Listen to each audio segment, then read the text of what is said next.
Hello people. Well, another worrying week of conflict on the Russia-Ukraine border, and lots of people displaced and lots of unhappiness. I hope none of this has touched any of you personally. Some of it's got a little bit close to me. I do have friends with Ukrainian families, and consequently, although I run the risk of being criticised for politics on this session, I feel obliged to say something, if not about the politics, at least about the human toll, the suffering of many people displaced, now upwards of 10 million. In fact, the combined population of Sydney and Melbourne now without a home. This is VK3AML with the regular Saturday night test. I'll just check that I've got streaming. It seems to be all right. Good. And I haven't made a mistake with the year. I remember doing March 2021 for one of the previous live streams. Hopefully this will be a little better. Anyway, it's 9:29. At 9:30 we go on the air on 147.475. I'll flick the transmitter on as usual when it ticks over, and look forward to having a few viewers with us, although that isn't the point of the exercise. The point of the exercise really is to get people thinking about usage of amateur radio, which is a wonderful medium, a wonderful hobby, awaiting all sorts of new usages because of the combination of computers and radio these days. Anyway, with that, on the air. Hello, this is VK3AML with the usual Saturday night test transmission. Also live streaming on YouTube live stream. If you care to look up the following phrase, VK3AML 26 March 2022. Again, Google the phrase VK3AML 26 March 2022 and you'll get the video component that goes with this. Rather momentous week. We're not yet into an all-out Third World War, thank goodness, although it seems awfully close. And perhaps now I could revert to a bit of historical familiar territory. It was my pleasure this week to find that the World War I period colour photos, yes, colour photos, taken by Frank Hurley on the Shackleton Antarctic expedition on the ship Endurance, which has recently been located as a shipwreck on the bottom of the Weddell Sea, 3 miles down, in beautiful condition, well preserved. In the State Library of New South Wales, there's a collection of what's called Paget colour plates.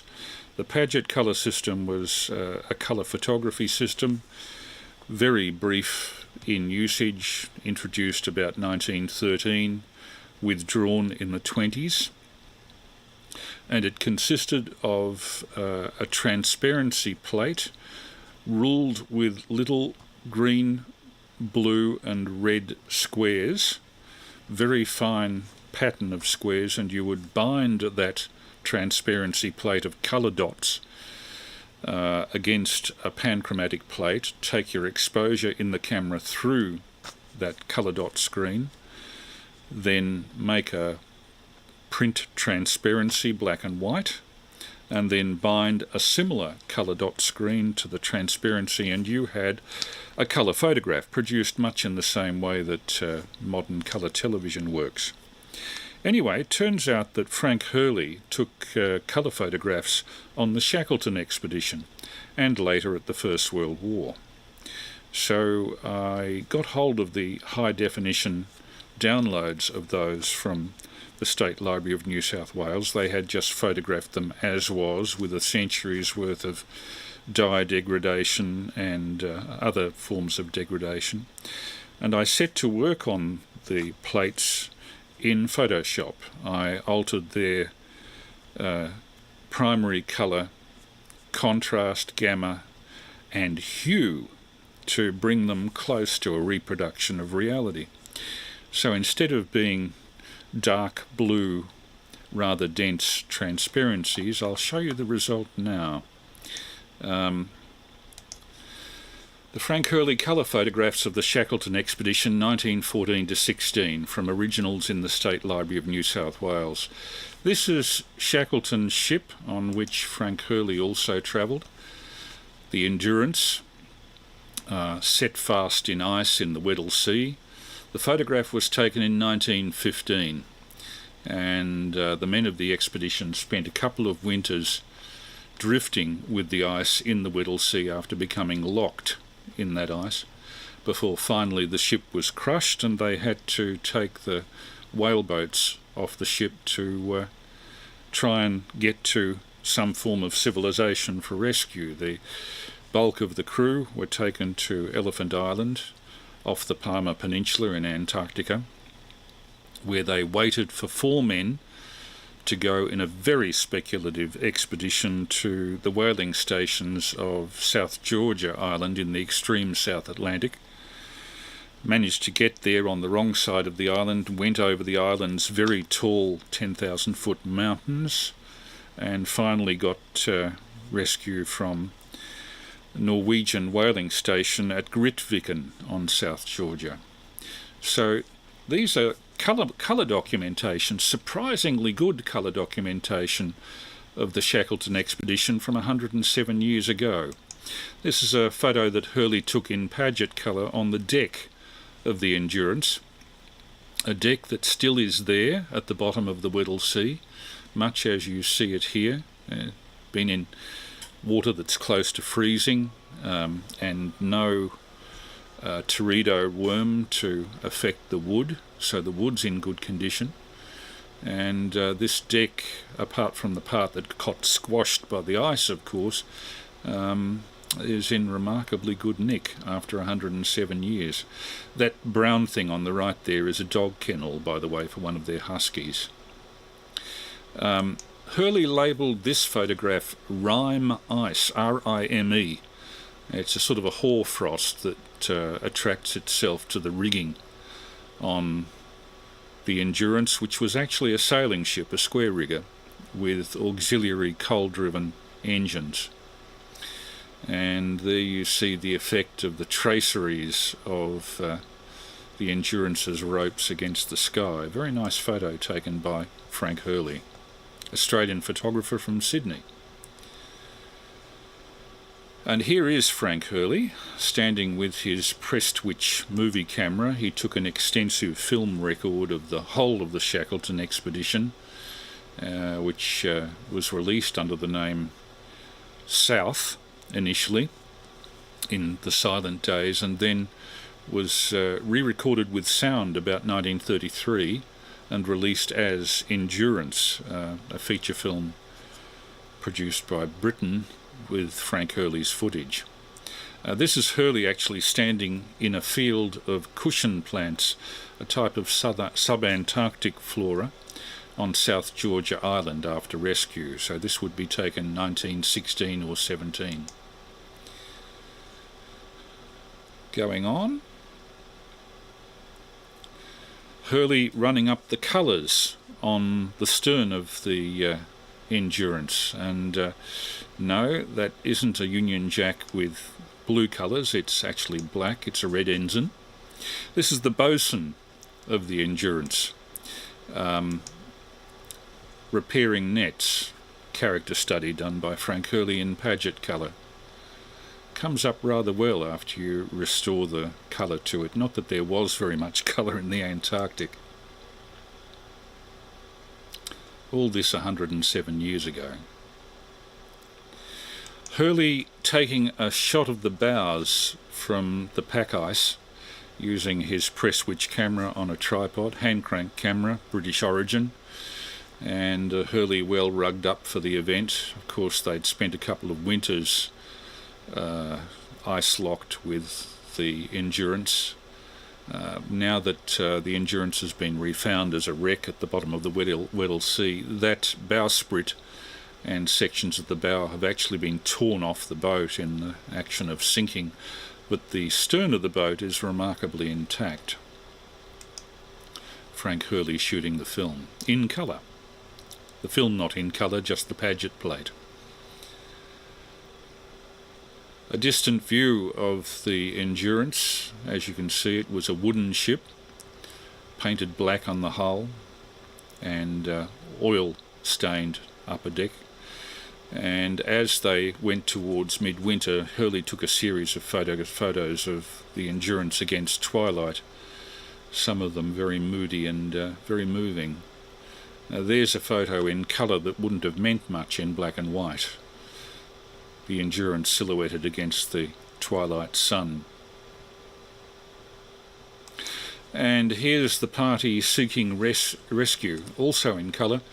They had to make their way over hummocky ice with their dogs. I believe the dogs mostly made a good meal on the way, so they were doubly useful in the way that the Norwegians regarded them. After this, after rescue from the Shackleton expedition, Hurley and many of the other members of the expedition were drafted to become First World War soldiers. Oh, here's a rather nice colour shot that Hurley took of one of the high mountains on South Georgia Island, volcanic island, with a very high central mountain chain. And that's the peak they call the Bulldog Peak, and I believe that they came down from the other side of the island, down the side of one of those glaciers. You can see of how difficult that must have been, particularly for men that had been on very short rations for a very long time.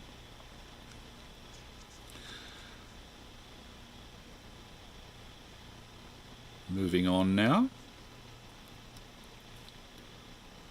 I'm holding that one for a little too long.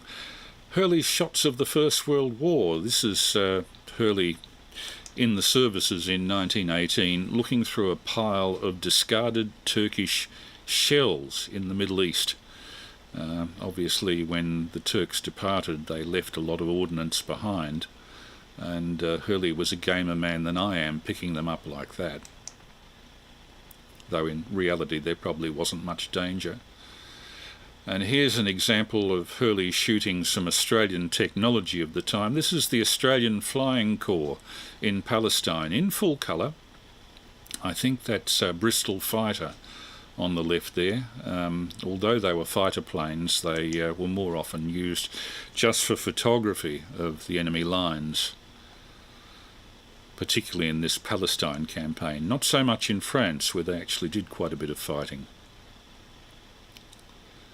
And finally, he said, forgetting to advance the slide, here's a row of Bristol fighters, and I think one or two SE-5As along that line further back. This is the line of the Australian Flying Corps contingent in Palestine. Two of the men with that corps were Ross and Keith Smith, who later flew a Vickers Vimy bomber all the way from England to Australia, would you believe, in 1919, just after the war. So there you have it. Frank Hurley's Paget plates. And a large number of these Paget plates actually are held by the Australian War Memorial. Unfortunately, they don't put them up on the net in high res, so it's much more difficult for me to do restorations of those in Photoshop. But you can see that they can be returned to some degree of resemblance of reality by shifting colour centres, varying the gamma brightness and contrast of each colour primary, which can all be very easily done electronically these days at the touch of a button. This is VK3 Alpha Mike Lima, and you're listening to the regular Saturday night test transmission and YouTube live stream. If you care to Google VK3AML, 26 March 2022. You should be able to find our live stream. I'll just check. Yeah, we've got about 10 people watching at the moment, including Paul 3HN. G'day, Paul. Haven't heard your AM transmitter for a while. I must listen on 80 a bit more often. Dan DTM, nice to speak to you. Good to see you there. And Dave Ranson, all okay, RF and YouTube. Yeah, good. So at least I know my RF is getting through to the Warrandyte area, which is a fair haul. VK3AML. Well, now I'm going to talk about what you might call the elephant in the room. There's been quite a bit of talk by ham radio operators in the last week, including one in particular, saying that we should be all palsy-walsy with Russian hams and we should talk to them as if nothing has happened, that we shouldn't bring politics into ham radio. I say, wait. I say, don't be unfriendly to Russian hams, but be aware that with the clampdown on security in Russia at the moment, and it's a very severe clampdown on all free media, that hams can't expect, particularly Russian hams, can't expect to be affected in any different way. So, by us or anybody in NATO countries or in the West, in inverted commas, talking to Russian hams, we may be endangering those Russian hams' security, livelihood, family. Don't laugh, take it seriously. We've already seen in, I think, the 3rd of March, the end of investigative journalism in Russia. Their one free network called Rain TV was closed. All of the journalists on Rain TV were labelled as foreign agents, as you will see. And a lot of the journalists who were investigative journalists doing their investigative bit in Russia have now actually emigrated. So if the next few minutes offends anybody, my apologies. I'm aiming this at human rights. Forget the politics, forget the war, forget Ukraine and Russia. Imagine, if you will, the suffering of 10 million displaced people. 6.5 million, I think, at the last count, have gone to Poland, to Hungary, to Romania, to Germany, to Moldova. That's considerably more people than the entire population of Melbourne. Now think of the problems of rehousing them, finding them a job. The human rights issues involved with what's going on at the moment between Russia and Ukraine are immense. And while I don't want to talk directly about Putin or about Zelensky, what I do want to talk about a little bit is having some sensitivity for the situation of communicating across the new Iron Curtain. Just be aware it's not our safety that's in question as to communicating with Russian hams at this point. It's their security that you have to think about. And you can be damn well sure that the KGB or something equivalent will be watching every Russian ham for exactly how and where they communicate out of Russia. I'm sorry if there are Russians watching this that are offended by this. I hope that when all of these hostilities cease, we'll be free again to communicate across the NATO Russia border. But at the moment, I would choose just to be silent, to back off for a while, to see what happens. Otherwise, it might create more problems for Russian hams than we really bargained for. This is VK3AML, and the comments being made here are strictly my own opinion. I don't pretend to speak for anybody else. I don't pretend to know a huge amount about it, but I'll just tell you what I do know about the present situation. I've been listening to news from the Ukraine, watching ham reactions, and I must say in both cases, a lot of those reactions don't impress me very much. Anna Sanderson, the widow of the late VK3AML, and her mother are a Ukrainian family, and they keep me informed about what they're hearing across that divide. To summarise, 10 million Ukrainian civilians are now displaced and homeless. 4 million of those, mostly women and children, are refugees in adjacent countries. It may have increased since I wrote this. The rest are homeless in their own country, most able to carry no more than a suitcase or two. Families have been divided at the Ukraine border by the fact that all males from 18 to 60 years of age have been automatically conscripted for the Ukrainian cause, so that their wives and children have been able to become refugees while they remain. Russia so far has evinced a scorched earth policy. Anything the Russians can't control, they are razing to the ground. Mariupol is a prime example of it. Civilian casualties seem to be irrelevant to the Russians, and they're steeply rising. It's not just Putin, it's an entire system which has been supported unquestioningly by the Duma and the full mechanism of the Russian state. It's not just one man. Mariupol is under siege. No escape has generally been allowed by the Russians. The Mariupol people in hiding have no food, no water, no power, no medicine, no hospitals, no schools.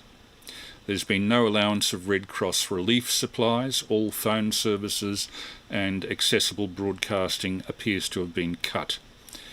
90% of buildings have been shelled and uninhabitable. The dead are frequently buried on the roadsides in mass graves, and there's plenty of YouTube postings to actually verify this, plus some articles in the Sydney Morning Herald. In Kherson, grenades and indiscriminate rifle fire have been directed into a crowd of Ukrainian civilian protesters. Refer Al Jazeera for that. In Russia, there have been enthusiastic, in inverted commas, perhaps staged demonstrations in favour of the war. 70% of the population, according to CNN, back Putin, because there's no independent media to challenge him. Journalists are now threatened with 15 years jail if they speak the truth or even refer to this as a war. There are constant Russian media lies about the liberating action of their forces, and accusation of this action's brutality has been redirected as blame by the Russians on, and I quote, Ukraine's Azov Nazi battalion. All people going to help Ukraine from abroad, from outside Ukraine, have been labelled as neo-Nazis by Russian media. There's been a mass exodus of Russian journalists, dissidents, and mostly young people to the Baltic states, Finland, Uzbekistan even, and elsewhere, fearing steeply rising prices, no freedom of speech, border closures to the west, and martial law. The few remaining Russian airline flights to anywhere in the west are becoming unaffordable, as the ruble is now worth less than half of its value a fortnight ago. Russian media has become a concoction of lies and poison. Political opponents are literally poisoned, and Russia is descending openly into fascism. Russia is now promising to send hypersonic missiles to Ukrainian cities, which will probably make the V1 and V2 rockets of World War II look like firecrackers. At least they'll be more accurately aimed. They're also threatening to use the officially banned on a human rights basis hyperbaric weapons. Meantime, some of my fellow hams are suggesting that we remain friendly with Russian ham operators, openly communicate with them, and that ham radio should be non-political. We try, but where do you draw the line? To be blunt, with all of this so plainly going on, sympathetic hams suggesting friendly exchange with Russian hams can, in my words, shove it up their arse. Non-political be buggered. This is a crisis of human rights and mass murder, on which some of my cronies are suggesting we turn our backs. So far as I'm concerned, as with all past actions of national terrorism, war crimes and mass murder, those who don't speak up are in a small way in collusion with the perpetrators. And the hams suggesting friendly contact can forget any further communication with me, just as I would have shunned Nazi sympathisers in 1938, just as I did as a kid when I was involved with the Draft Resistors pirate radio station in 1971. I've never been so close to telling a lot of people where to shove it. I've never been so revolted by the actions of my fellow man, and I'm sure I speak for a lot of other people here talking this way. But in the meantime, rather than just talk idly, rant, what I can do is show you the actions of a number of other amateurs and how they're reacting. And first of all, I'll take you across, I hope. Just open up the file. This is a bit cumbersome the way it's done in OBS software. But some normally very conservative hams in America running an AM group, guys in their 70s and 80s, conservative guys who may have seen action in the Korean War, have actually started talking about the Ukraine on the air, openly. So this is no longer an area that's to be shunned by ham radio. People all over the world are talking, and you will see. Like this. Ham radio and the Ukraine crisis, 26th of March 2022. First example, California's 80-metre AM net on 3880 kilohertz, recorded on Wednesday the 23rd of March. It's a good thing they did, because had they stayed in the labor camps, they probably would have been left for dead, you know, like the rest of them. The traditional method, they put a bullet in the back of your head and they dump your body in a shallow grave. Yeah, luckily they got out, and the family tree continued to grow. So we're very happy. I wouldn't be here. I'm very thankful for their wealth and their ability to buy their freedom. A lot of corruption, even in the forced labor camps. So anyway, yeah, our family has dealt with this communism before. Most people in America, they have no idea. They have no idea how bad is. Now, just to repeat, this is a recording of California's AM net on 3880 kilohertz. It's kind of the Californian equivalent of our coffee break session on 160 metres. So this is just to show the sort of chat that's going on between hams worldwide. First of all, America, the California AM net. They don't teach it. They don't teach most of it in school. All you hear about is what happened to the Jews under Hitler. But you don't hear about what happened in China, what happened in Russia, things like that. It's these are evil dictatorships. They brutalize their citizens, and it's really sad for everyone involved. The people, they don't, just like in China, the people in China. I remember in college, one of the things that was stressed was what's the most important thing to a peasant in China? It's this bowl of rice that's given to them by the government. It's not his freedom of speech. Yeah, most people aren't taught things like that. They can't even understand what that means. So anyway, All right. Well, listen, it's good to hear everybody in there, and you guys have a great week, and we'll look for you guys down the line. This WA6JKN off and clear, and I guess you're left, John, to tie the ribbons on it. KE6JEK, WA6JKN. Wonder if it's a generational thing, Kevin. I mean, I grew up when the Cold War was very active, and you know, I remember the Cuban Missile Crisis, and a few things as a kid really opened my eyes. It was people trying to climb over the Berlin Wall and getting shot. All I wanted to do was get out of there, and so, you know, that's certainly colored my perception. Did it color it too much? There was that. It wasn't until I didn't know about Stalin, how murderous he was, until later. I didn't learn that as a kid. You're right, didn't learn it as a kid. But those things, and here were a few other things that really kind of hardened my opinion. One was my sister was in Prague when the tanks rolled in. That was an eye-opener. And then I guess maybe the best CTO I ever had, I know, I'm thinking some of the other guys who are really good, was essentially an escapee from behind he came from Yugoslavia back when there was a Yugoslavia, and I don't know how much of this was an exaggeration. The story I remember is he was running through a forest with people with shots ringing out, you know, and you know, so I spent a lot of time with him. He had a rather dim view of the situation there. You know, this is pre-1991 that he got out. I didn't realize this was hitting so close to home to you, though. That's really something.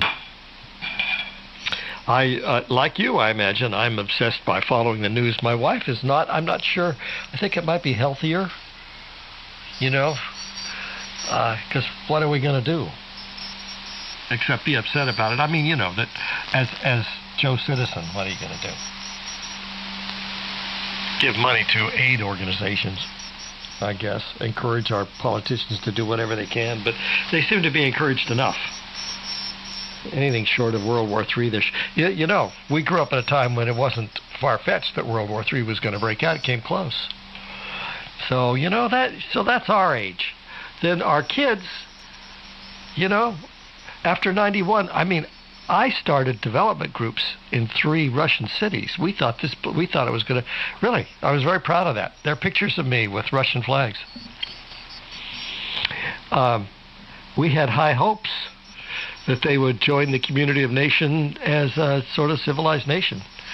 Instead, they got, sooner or later, it was Putin, and Putin is, you know, he just wants to, I guess I'm talking politics, he just wants to be Stalin. Maybe somebody's jamming me for this. It's just, you brought it up. I'm going to sign out, walk the dogs, and I see that they're blowing up Mariupol, but the Ukrainians are pushing the Russians back from Kyiv. Amazing. So I'll let you put the ribbons on it, Kevin, because what the heck? WA6JKN, K6JEK. Yeah, you know, you had family too that was, you know, in the middle of it with all the, you know, bad things that were going on. Yep, you got it. And I'm sure that's not exaggerated. Some of the stories that's passed down through family can't even really be repeated over the air. It's that horrific. And yeah, it's you know, the Russian people, you know, as a general comment, they're like us. They're no different. They put one pant leg on at a time, and they like the entertainment and dance and barbecue and whatever. You know, grandchildren are important to them, and yeah, they're people, humans. It's the governments that, for all of us, that seem to screw the pooch on just about everything that goes against happiness, you know. Well, anyway, we'll just be thankful that we're here, and we could not having to duck our heads or duck and cover. Is that what they called it? Yep. I still have the manual, the duck and cover, and how to survive an atomic bomb attack. Remember they handed those out to us as kids. They said, "Bring it home, give it to your parents." I still have that manual. I digitized it, and I should probably find out what hard drive that's on, and review it again. I haven't looked at it in years. Not that it's really going to make a difference. It was an atomic bomb, not a nuclear bomb. But no, I'm not fearful of that stuff. Shoot, we'll reach 20,000 degrees in milliseconds. Won't even feel it. Be painless. Yeah, I'm not saying it's going to happen, but just like as soon as you get in your car, anything can happen. You're probably more at risk getting hit while out on your bicycle than you would dying from a nuclear attack. Limited nuclear strikes, that's different. I do believe that's going to happen. I do believe that, tactical limited nuclear strike was coined by General, what was his name? Haig. General Haig, remember him? Yeah, he thought a good way to get control of the North Vietnamese was limited nuclear strikes. And so now we have Stalin, his name is Putin. He reminds me so much of Stalin, I am calling him Stalin now, so yeah. He's probably going to do some limited nuclear strikes. It's probably going to be in the region of Chernobyl, is my guess. It's already been contaminated, so he just might end up adding another 50 years to the problem. But a global exchange, no, that's not going to happen. That goes against the whole purpose of having such a weapon of mass destruction, earth-ending. The ultimate détente, the old French word from providing,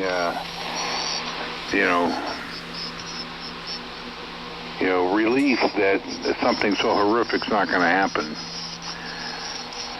Assured mutual destruction means a lot. Unless Putin's suicidal.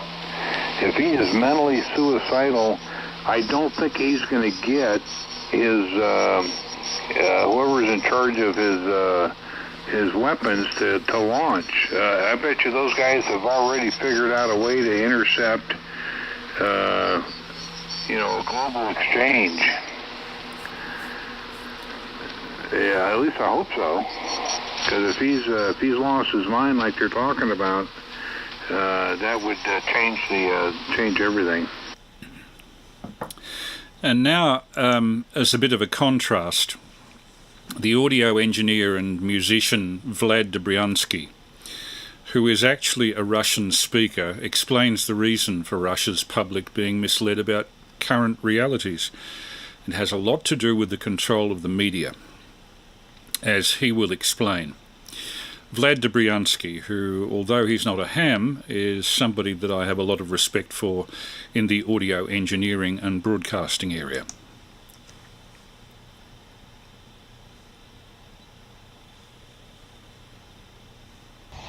Hey guys, my name is Vlad Dabronsky. I'm a musician, guitarist, composer, educator, and engineer. And I wanted to record this video today because of how serious the situation is in Ukraine and why it affects you, American and Russian, and the European. So, the video today, you've probably seen how the bombs went in Kharkiv, for example. And my wife and I were curious, why Russians don't say anything? Why? And we went to see the Russian news. I understand Russian. And I was in shock. Basically, They show the same video. They don't show the Russian tanks, the Russian uniforms, the Russian soldiers. They just started to show the casualties. The bomb went in and casualties. And the narrative they say on Russian TV is this: Ukrainian fascists killing civilians, creating a terror. Russia must save them. Ukrainian fascists asking for more ammunition from NATO allies and from the USA. We, Russia, defeated the Nazis in World War II, we'll defeat in World War III. These are the narratives on Russian TV. So this is it, guys. Even Switzerland, guys, Switzerland. For 250 years, they were absolutely neutral in every war. They not neutral anymore. For my friends who are musicians, artists, famous artists, I know you didn't say anything because you're afraid to damage your audience. Because I know you have concerts in Russia. You know, it's time to take a stance. It's not about paycheck anymore. It's not about, oh, it's politics, I'm an artist, it's politics. There is no such thing anymore. It's about humanity or not. I know Biden took an easy route with less damage to America. He said, well, let the Ukrainians figure out with Russians, if Europeans stick in, then maybe we'll do something. That's his strategy. I understand that. But it's not about the allegiance to the party anymore. It's about humanity. People are dying. Democratic people are dying. The mayors of cities are standing with firearms. The mayors who got elected by the citizens of those cities. The citizens went out with firearms and defending with bare arms. It's not about politics, guys. It's about survival. And the spear and the shield of democracy right now in the hands of Ukrainians. Vlad Dabronsky. The forced walkout of Russia's last independent TV news service, TV Rain, with its workers branded as foreign agents, occurred in Moscow on the 3rd of March 2022. Many of you probably saw it. Here are some stills of it. The whole station gathered in front of the camera, some in tears, to walk out, as you see there. And after that, all of the postings of that channel are preceded by this warning in Russian. This warning, which they were forced to include. And it actually says, this message material is created and or distributed by a media performing the functions of a foreign agent and or a Russian legal entity performing the functions of a foreign agent. The result of this was that all of the journalists involved with that station and a great many other investigative journalists are now without any career. They're emigrating from Russia in large numbers. And I note Chris Baird says that he's not here for politics, neither am I. But when media are so manipulated as to create wars and create people's hatred, it's up to some of us in the media to say stop. Now, as for it not being on ham radio, I have a recording of a Russian ham radio club station, RZ4AWB of Volgograd, calling on 7.1 megahertz for aggression against Ukraine. This is recorded on the 22nd of March 2022. Специальной военной операции по демилитаризации и денацификации на территории Украины. В адрес Центрального совета ДСАФ России была направлена выписка из постановления Президиума регионального отделения ДСАФ России. It's no use saying keep this off ham radio because it is already there. And we have to be aware of it and we have to know how to avoid it. I'll jump forward a little bit. There's also ham radio on the other side, on the Ukrainian side, being used against the Muscovites, which I'll show you in just a moment. В настоящее время Just be aware that this is мы happening. должны объяснять нашему народу, особенно нашей молодежи, что изменилось в нашей жизни, в нашей стране. Any что произошло. Russian speaker can translate what's underneath me at the moment from a ham station. И дезинформации. Молчать в таких условиях – преступление. Специальная военная операция That's была the remains of a car. Now, the propaganda has been transmitted on 7.1 megahertz for some time. This example, in English, was recorded from a Russian web SDR as far back as August 2021. Please take note.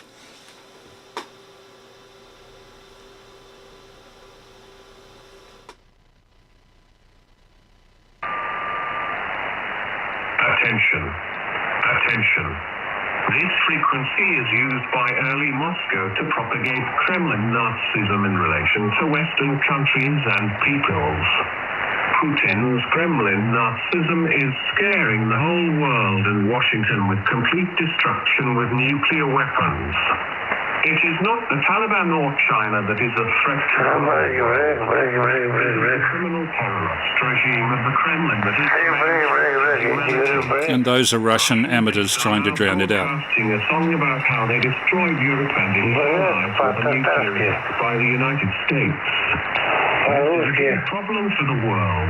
Putin's Russian cattle live in complete poverty and wants to destroy freedom and democracy on our Слушай, ребята, а что думаете, нас не перекинуть? Ну, кого громче, давай попробуем. Our volunteer station stands for the defense. Не понимаю, еще не понимаю ничего. I would like to draw your attention. Our volunteer station Не можете перебить, блядь. У него такая машина, we are not supported by more than one state or organization. We work on our own software from Rorik Stanisla. If you want to claim signal and help us financially, you can buy our product, Rorik ESSB. Well, I'll cut that there. That's quite sufficient, but it serves to show. It's all very well saying don't get this on ham radio, but it has been on ham radio for some considerable time, and it is, to use an old phrase, the elephant in the room. I can't avoid it anymore. Now, I suppose we should get on to something lighter at this point. So I'll talk a little bit about web SDRs and their usage. The web SDR is probably the most wonderful tool that ham radio people have had to emerge over the last 20 years or so. It allows us to hear whether our own signals are getting abroad. It also allows us to hear bands, frequencies received in other countries where we normally wouldn't hear them. And indeed, a lot of the monitoring that I've been able to do of those Ukrainian problems has been done by WebSDR. So let's look a little bit into WebSDR usage. I've put together a bit of a video on this, he said. Here, for example, is a few scraps from WebSDRs I've recorded around various parts of the world. First of all, 80 metres nighttime in Europe during a contest, and you'll see a level of usage on 80 metres that we never see in Australia. Here we go. The crowded chaos of 80 metre sideband during a contest. This is recorded from a North Wales web SDR. Golf Zero Whiskey Whiskey Delta 59, number 40. Copy number 5, thank you. Golf 6, X-ray, X-ray, contest. Golf 8, Foxtrot Romeo Sierra. Fox Romeo Sierra, go again. Yes, Golf 8. Now, if you look closely at this waterfall display, you'll see that every frequency from 3.59 megs through to about 3.8 is just butt-jointed with one SSB, one sideband signal after another. There must be at least 200 signals there. I went through and counted a little bit before I came on the air. We never see this level of usage in Australia. You'd be lucky on most nights to see more than 5 stations on at once. And listen to this pile-up, and I'm just listening to one tiny 3 kilohertz band within 80 metres in Britain. Recorded from North Wales, Web SDR. Thank you. Golf 6, X-ray, X-ray. Golf 4 Charlie, Zulu, Bravo. Golf 4 Bravo, Echo, Echo, 59, number 44. Thank you, 591818. Copied 18, thank you. Golf 6, XX. Golf 4 Charlie, Zulu, Bravo. I think it was Golf 0 Oscar Papa Romeo, not quite sure. 59, number 45. Golf 0 Oscar Delta Romeo to 59014. Copied 014 from Golf 0 Oscar Victor, 59, number 50. Thank you for 50, you're 5 and 9. And so it goes, on and on. Okay, thank you. Golf 6, X-ray, X-ray, contest. Mike Whiskey 0, Yankee Victor Kilo. Now, at this point, I noticed that there was an AM signal at the bottom end at 3.6 megs. So I switched on the Synchronous Amplitude Modulation Detector, the SAM button. And this allows me to listen,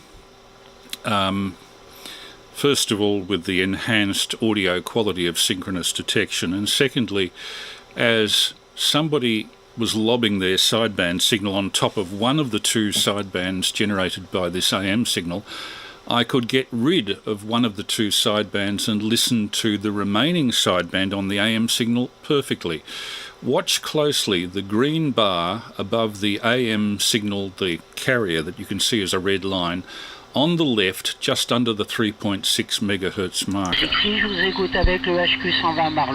There I am. I'm reducing the reception on one sideband. And the other sideband is clean.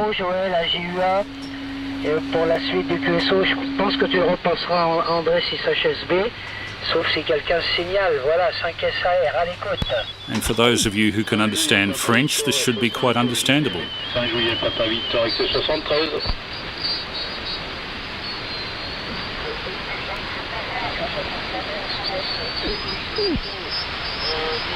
You might hear the little boo as the Synchronous oscillated, synchronized with the carrier there.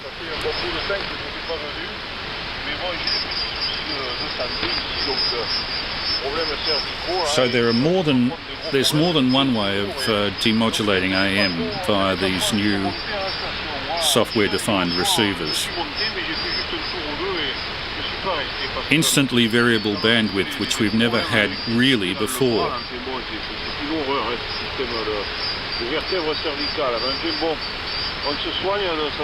And even when the signal is weak, as it is here, not much selective fade.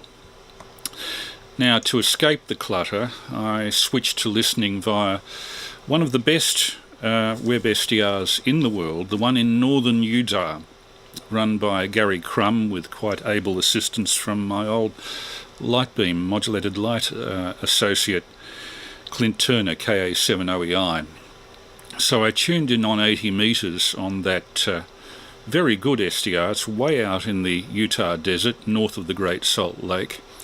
And they use a massive log periodic antenna, formerly military, which is permanently pointed east and has some gain right down to 80 metres, so you can imagine the size of it. This was recorded on the afternoon of the 25th of March, just yesterday. You look up the map of the world, then you shift it across to northern Utah, as I'm doing there. I got a bit confused with the northern Colorado SDRs, so you'll see me move the cursor across to the left, north of the Great Salt Lake. There's the northern Utah web SDR. Click on that. Click on that. Up comes the blue tag. You click on that and in you go. Initially on 14.23 megs, I was looking for slow scan TV.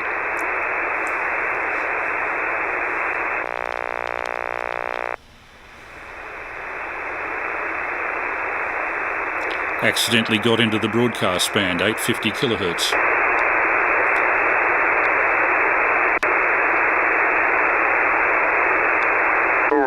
say, and I got interested, but I don't think Tuning the in. other one will last long either.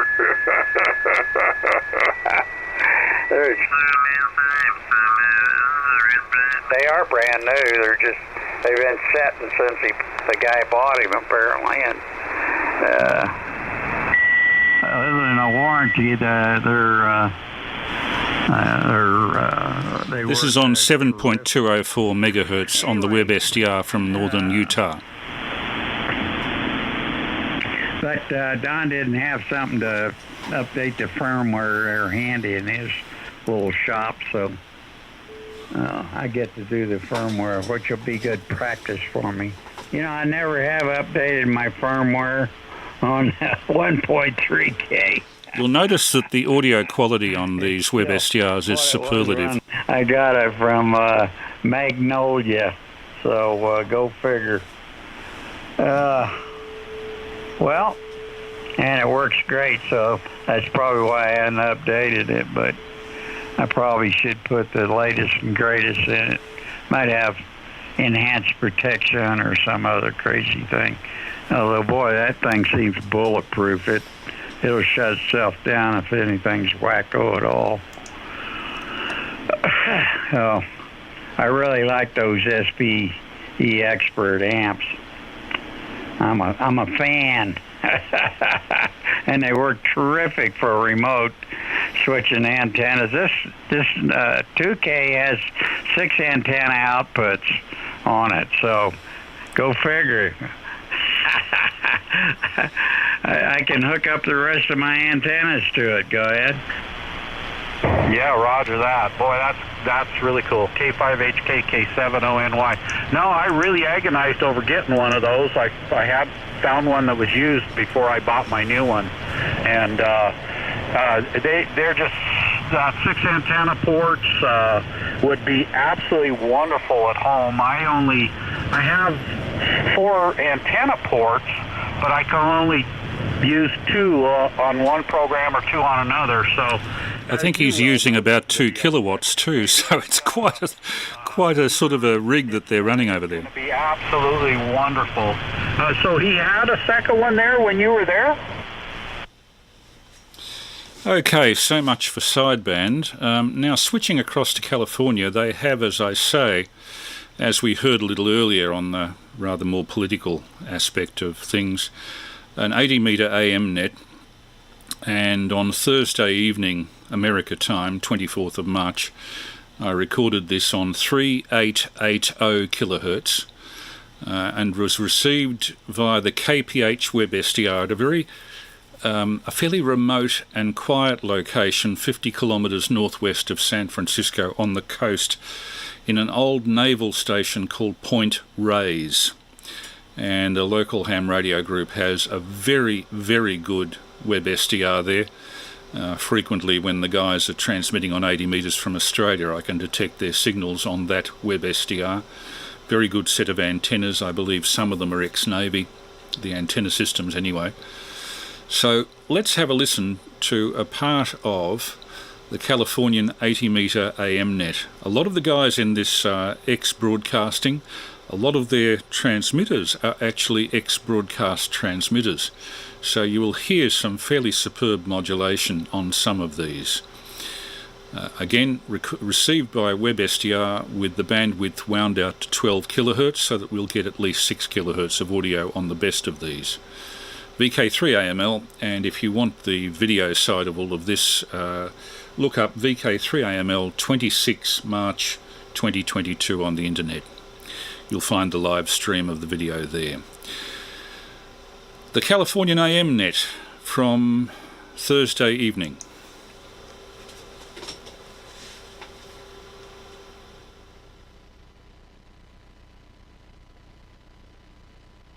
Synchronous AM detector, the SAM button on the WebSDR, was used to reduce distortion on selective fade.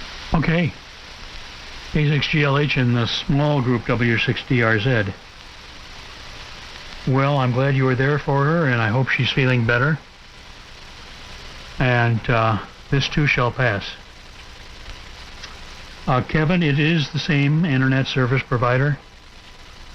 It's just a different IP number, which shouldn't make any difference. However, the server that it's running on is a much more powerful server device, so that may partially account for the lack of dropouts. And of course, during the testing phase here, there's only been, 1 or 2 or 3 users on it, so it's not loaded very heavily. So that may be part of it. Otherwise, it's pretty much the same thing, hooked to the same switch, going out the same microwave radio to the mountaintop that the old system does. How are the burn piles, Gary? Are they okay? A6GLH in the group W6DRZ. Yeah, W6DRZ with WA6 JKN K6GLH. Yeah, I looked at them. I thought I'd have to go down and tamp out some of the fringe grass that's turning black, where the embers we kind of cut a little about a 4-inch moat around the, not a moat, but a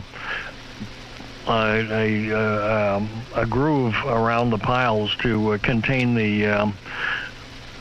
everything, so that the embers wouldn't get off into the surrounding grass.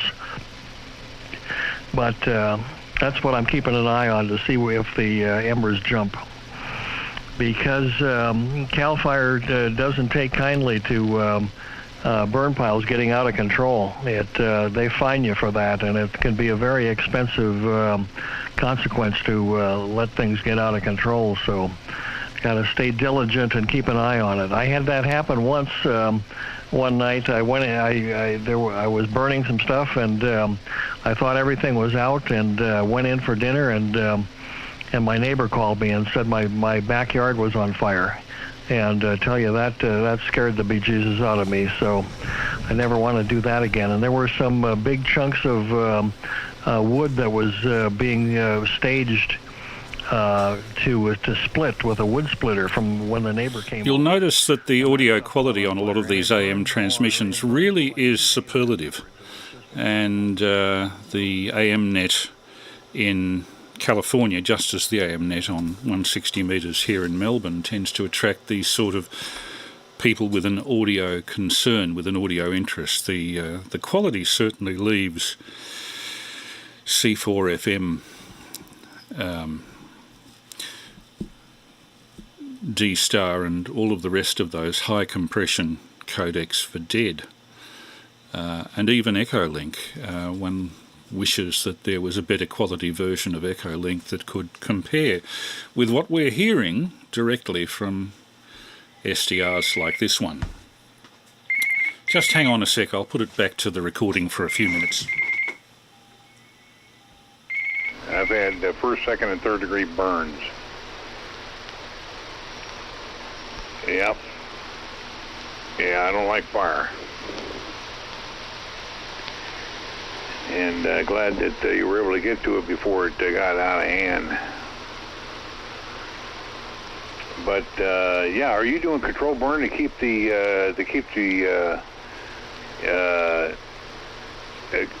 fire break, or are you just getting rid of garbage?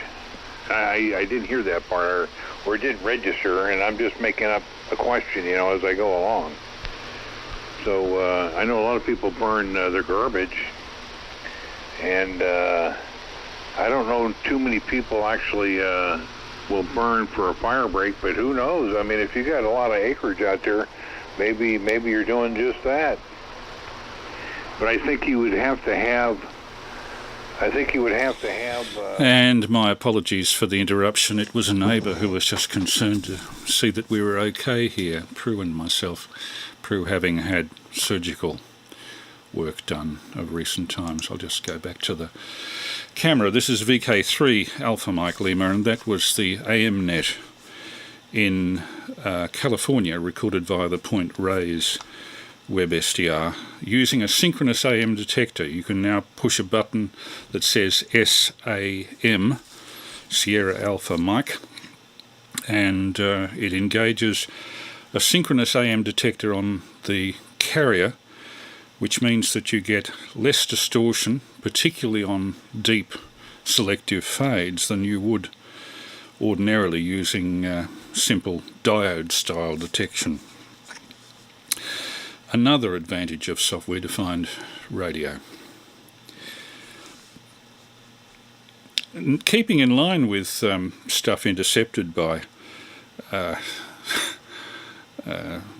web SDRs, I think last week I asked the question, what's in the water in California with some of the stations over there?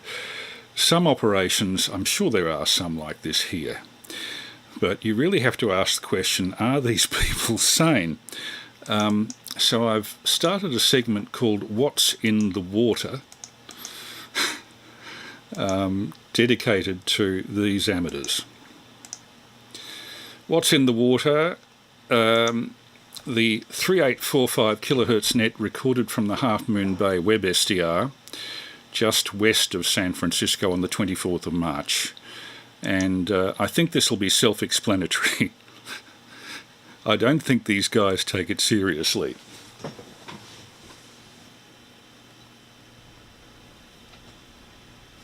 Conservatives reflect. Right. I would have been screaming like, give me an injection of something. Well, sure. You're at one with the medical. This guy is down with COVID, incidentally. What you would do. I'm not at one with it. Never have been.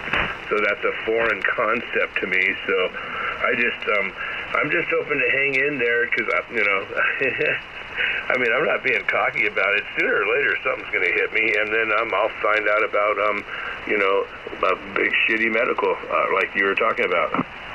Yeah. Yeah. You're just lucky. Yeah. I would have gone down to the hospital and said I'm homeless or something. I would have my wife drop me off. Well, Gundy doesn't drive, so I'd have Ubered down there and said, I'm living under a bridge, and I tripped, kicking some guy trying to steal my sleeping bag, and my ankles broke. Well, I don't know. Half the reason why people go to the doctor when they get hurt, well, for one, because they're just afraid. I guess they've never been hurt. I've been hurt a lot of times. I've been a wild kid, man, so I've injured myself over the years. Luckily, nothing super major. But most people go to the doctor because they just want to feel relief. They want them to prescribe pills to them, basically. They go to the doctor for pills because they're in so much pain. They're like, just make it go away. And they're like, well, there's nothing we can do about it.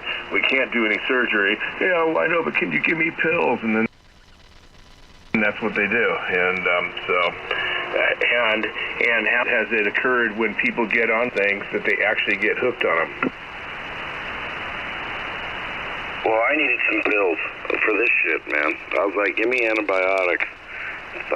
Thank God you can't get hooked on it. They say that it compromises you, right? Because you build up immunity, but I was like, yeah, I'll build up, go ahead, I'll grow a second eyeball. Well, you're not on opiates trying to alleviate pain.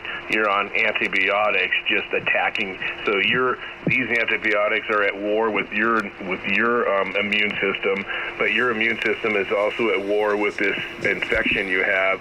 So you've got like this three-way war going on in your body. Just a warning, these are not qualified medical practitioners. And the medical explanations are sometimes way off the mark. This is a recording made of 3845 kilohertz. What the Americans call 75 metres is actually an extended 80 metre band in America. And a discussion about hospitals and about Lugers. A Luger is what we would call in the English-speaking countries, and I mean English with a capital E, as we speak in Australia and in England, they call it gob. Gob. How to deal with a Luger. This is something that's produced by a cold or COVID. Back to the recording. But it's not an addiction. It's not like you're on painkillers. painkillers, man. I know of a guy who was a very straight-laced firefighter, and he got severely injured on the job, and ended up on opiates fixing his back. And this is starting to sound a little bit like an episode of Cheech and Chong, but let's continue. he got hooked on him, and he never could kick him. Wow. I've heard of that. I've known some people that have had that problem too. Like the pain pills and stuff. And they just get to work and they need more and more. Well, Jamie talked about it a lot. The ham guy Jamie, about how he battled with it. Yeah.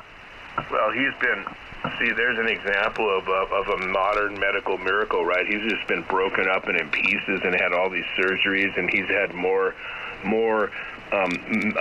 like pills of different types, whether it be pain pills or antibiotics or different things. He's had so much stuff go through his system, I guess the liver and kidneys, right? I mean, all of that stuff, just the whole, and the stomach too. So, anyway, Jamie's a good guy, but he definitely has, he was a gnarly guy. He was gnarly, and he kind of paid a price for that gnarly as he got older. You guys are all tougher than me. I mean, I'm a wussy. I admit it. I'm not a tough guy. I'm in the rear with the gear. That's where I'm at. That's why I go to the doctor crying about having a chest infection. I'm like, help me. Help me. Well, yeah, knowing me, I would never go. I'd just hawk loogies and drink a bunch of water and probably still drink beer anyhow and still just do everything I do and just try to get some rest and hawk more loogies. And usually that stuff just kind of, I mean, I do get sick from time to time. I catch things and I can feel it, but I don't panic and I just... Note the argot. Hawk loogies. This is a new phrase for us Australians. Let my body do what it knows how to do. Hey, you can't say loogie on ham radio. You can't? What's the matter with you? Loogie. Hawk a loogie. That's a noogie. Isn't a noogie when you twist someone's hair? Yeah, that came from Saturday Night Live when we were young, but no, hawk a loogie is just lung butter. Yep. That's how you gross chicks out. I hope everybody has eaten, because this is where it starts to get gross. Remember when you were young and you really wanted to get a girl and you didn't know how, but you still had no charm whatsoever, so you were still willing to hawk a loogie right in front of them, and no wonder you could never get the girl? Yep. I gross Gundy out. I hack up some of this lung butter. I put it on the tip of my tongue, and I show it to her. She's like, ew. She goes, spit it out. I go, I'm just going to swallow it. No, that is gross. That is gross. Showing her is a bit much, and also swallowing it, man. You're trying to get rid of that stuff. Yeah, you don't want to have to hawk one up when you're cooking, right over the pan there, and you think you got that hawked up loogie, it's going to be okay, and you go, hawk, and then it flies out of your mouth and lands on your dinner. No comment. Well, if it lands in a frying pan, it's hot enough, you can fry it up like a pancake. Yeah, and the heat will kill it. Yeah, it'll be tasty. It might be like a little treat. Oh, you guys are sick. My coffee, it's changed. It was clear, then it went to like green, and then dark green. And the doctor lady was like, do you know there is a phlegm chart? I go, what is it? So she showed it to me. I got a good education. She was young too, man, and quite hot. The intern kid who came in there, he goes, oh, what do you think about the doc? I go, well, other than the fact that she's hot, stone, good looking, she's a resident here. He goes, oh yeah, she is pretty good looking, huh? So what you're saying is that your phlegm, as it's spelled, your phlegm was like nuclear green? Yep. She wanted to listen to my heart, right? She goes, let me listen to your heart. So she kind of going, I go, let me move my man boobies out of the way. She starts laughing. Well, yeah, and she wants to make sure you don't have water on the heart. Yeah, she was cool. She was a good doctor. She really checked me out good. They did one of those EKG, had those EKG machine things on me. She stuck one on my chest, right? I go, hey. I go, how am I going to get that off? And she goes,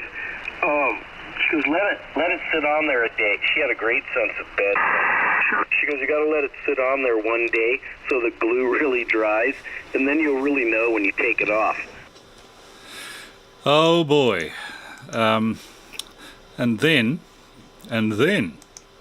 we were treated to a lecture on the worthlessness, wait for it, of America's underprivileged. Oh boy, where are these guys coming from?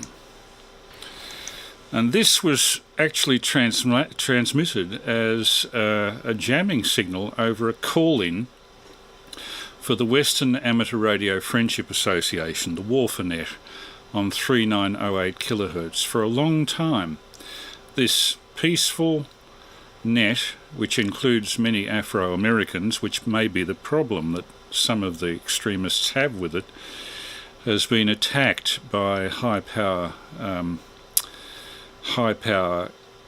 jammers, and we had an example of that this week. Those of you who think that CB radio is bad have never heard 75 meters in America, and this is another revelation provided by web-based SDRs. 3908. Check-ins for the WARFANET. This frequency are 3840, KH7Y. Speak up.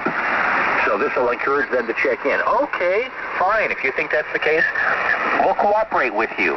We'll go along with you, even though we're not required to, because we're already having a roundtable QSO, and that's all they want to do. Part 97 says nothing about nets. And so we have the right to say, hey, I don't know about this net thing, but just go ahead and join in the roundtable QSO.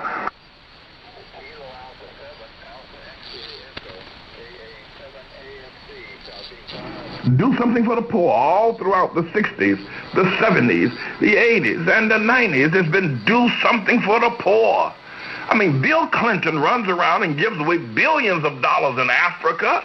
I mean, billions, U2 and Bono and all that crowd of philanthropists and whoever else that they might want to title themselves, running around over in Africa and every place they can find a black face to do something for the poor.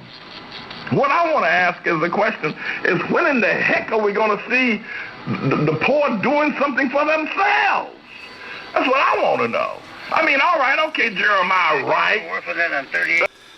I really wonder how the poor can help if they've got no money, particularly in America. But back to you. Back to the Western Amateur Radio Friendship Association's call-in, which unfortunately netted this rubbish. And so we did bomb Nagasaki and Hiroshima, 50, 60 years ago.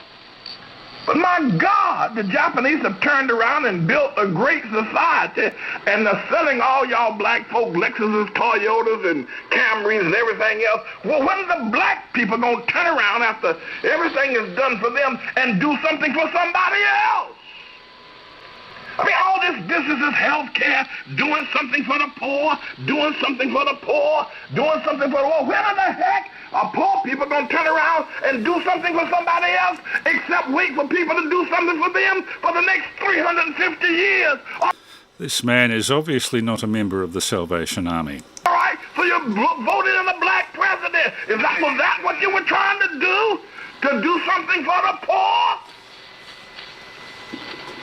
So you got some old nigga Mac there tonight. He's going to get $1.5 million for a prize that he didn't earn, the Nobel Peace Prize. He's going to get $1.3 million for that. Than a Trump supporter. When all the poor people, after all of what has been done, all the taxpayer money, all the Great Society, all the Community Reinvestment Act, all of the money is dumped into programs like you won't believe, from condoms to baby diapers to peanut butter to pork in a can. When are the poor people going to do something for themselves? Well, they try. Anyway, as I say, I label this segment, What's in the Water? What's in the Water? Let's turn to something a lot more pleasant. A visit to Norfolk Island by VK3AML and company some years ago. a very pleasant place. I believe there's another group going there very shortly. So to bring us up to 11 o'clock, I think this will bring us up to 11 o'clock. Just hang on a sec. I sometimes wish that OBS software had a more easy way of bringing up video clips, but it doesn't.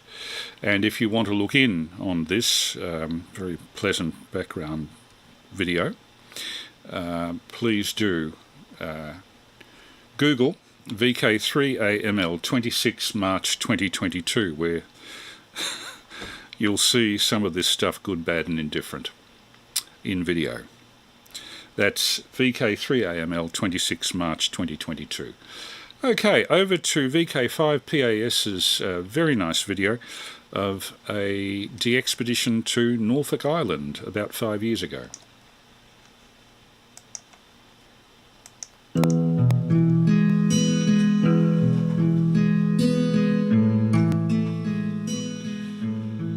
And they took a series of stills preparatory to doing their actual transmission. I'm fading down the music there because I always find that some bot names the piece of music and tries to get me for copyright, so I shall eliminate that. And these are the boys, I think they're about half a dozen, and their wives all went to Norfolk Island. It's an island that's kind of between New Zealand and Australia at about the same latitude as Coffs Harbour. Very isolated, but very worth visiting. And there's a familiar VK3 face, who I just can't put the name to. Peter, 3PF. And Squidpole. The Squidpole, that's another boon of modern ham radio. Who saw that one coming? VK9PAS, g'day Paul. Hope you and Maria had a good trip over, and you are 5 and 7. Yeah, sorry it took a bit to come back. I bumped the microphone on one of the touch buttons on the 7000 microphone, and it put me back on 40 metres. But yeah, good to make the contact, Paul. Yeah, Whiskey 7 Radio Victoria. Whiskey 7 Radio Victoria. You're 5 and 3. 5-3 Arizona. Over. QSL Whiskey 3 Radio Victoria. Thanks to the 53. You're 5 and 8. You're 58 QSL. Roger, QSL to 5 and 8. Thank you very much. At 73 from Arizona, W7 Radio Victor. Thank you very much, 73. QRZ, please. Victor Kilo 9, Papa Alpha Sierra, sir. You're also 59. Role reversal. A month ago, I was there. Absolutely, yeah, enjoying it. First day here today, Doug, so thanks very much for calling, mate. 73. Who was this? 5 and 5 to you, so 5 and 6 actually. Thanks for 5 and 8, 73. Have fun, enjoy yourself, mate. Good on you. Thanks, Steve. Who was the other VK3? The VK3 with Golf, go ahead. Roger. Victor Kilo 3, Golf Alpha. Victor Kilo 3, Golf Alpha, Paul. 55 into Melbourne, 55. QSL? QSL, VK3 Golf Alpha. Thanks to the 55, you're 59, QSL. Yeah, Roger, Paul. The name's Graham, and we've worked before. Thanks, mate. Have a great time. QSL. Thanks. Yeah, g'day, Paul. We have worked before, but not for a while, and the name is Ron for your logbook, Radio Oscar November, and you're also 5 and 9. I just spoke to TWO, and he's 5 and 9 up here too in central Queensland. So I'll leave it with you, Paul, and let you get on with it. VK9PAS, VK4QR. Yeah, thanks for 5-9, Paul. Not doing quite so well here. You're 5 and 3 with a lower QSB. Over. QSL, mate. Thank you very much to the 5 and 3, Mark, and 73. Cheers. 73. QRZ, please. Victor Kilo 9, Papa Alpha Sierra. And please note they're using an FT817, which has almost become the de rigueur default rig for QRPers in the field.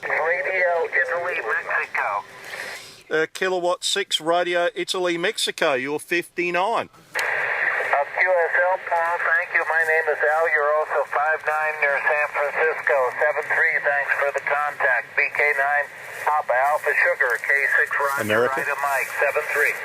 Excellent, thank you very much, Al. Best 73. QRZ, please. Victor Kilo 9, Papa Alpha Sierra. Echo Lima. VK2 Victor Echo Lima, good afternoon. You're 5 and 9 here to Mount Bates. And VKFF 0392, name is Paul, QSL. QSL VK2 Victor Echo Lima returning. You're 5 and 5, 55, and the name is Ed. Ed is my name, over. Thanks very much, Ed, 73. Cheers. 73, bye-bye. QRZ, please. VK9 Papa Alpha Sierra. Kilo Yankee Oscar. Who was the Kilo Yankee Oscar, please? The Kilo Yankee Oscar? 2 Kilo Yankee Oscar. QSL VK2 Kilo Yankee Oscar. You're 5 and 7, 57 QSL. QSL 57, Paul. You're starting to drop down, but you're 56 QSL. Thank you very much for the 56, and thank you for calling, 73. 73. QRZ, please. Victor Kilo 9, Papa Alpha Sierra. Whiskey 7 Delta. You're 5 and 7, 57 QSL. QSL, you're about a 5x4 near Seattle, Washington, 73, and have a good activation. Thank you very much, 73. QRZ, Victor Kilo 9, Papa Alpha Sierra.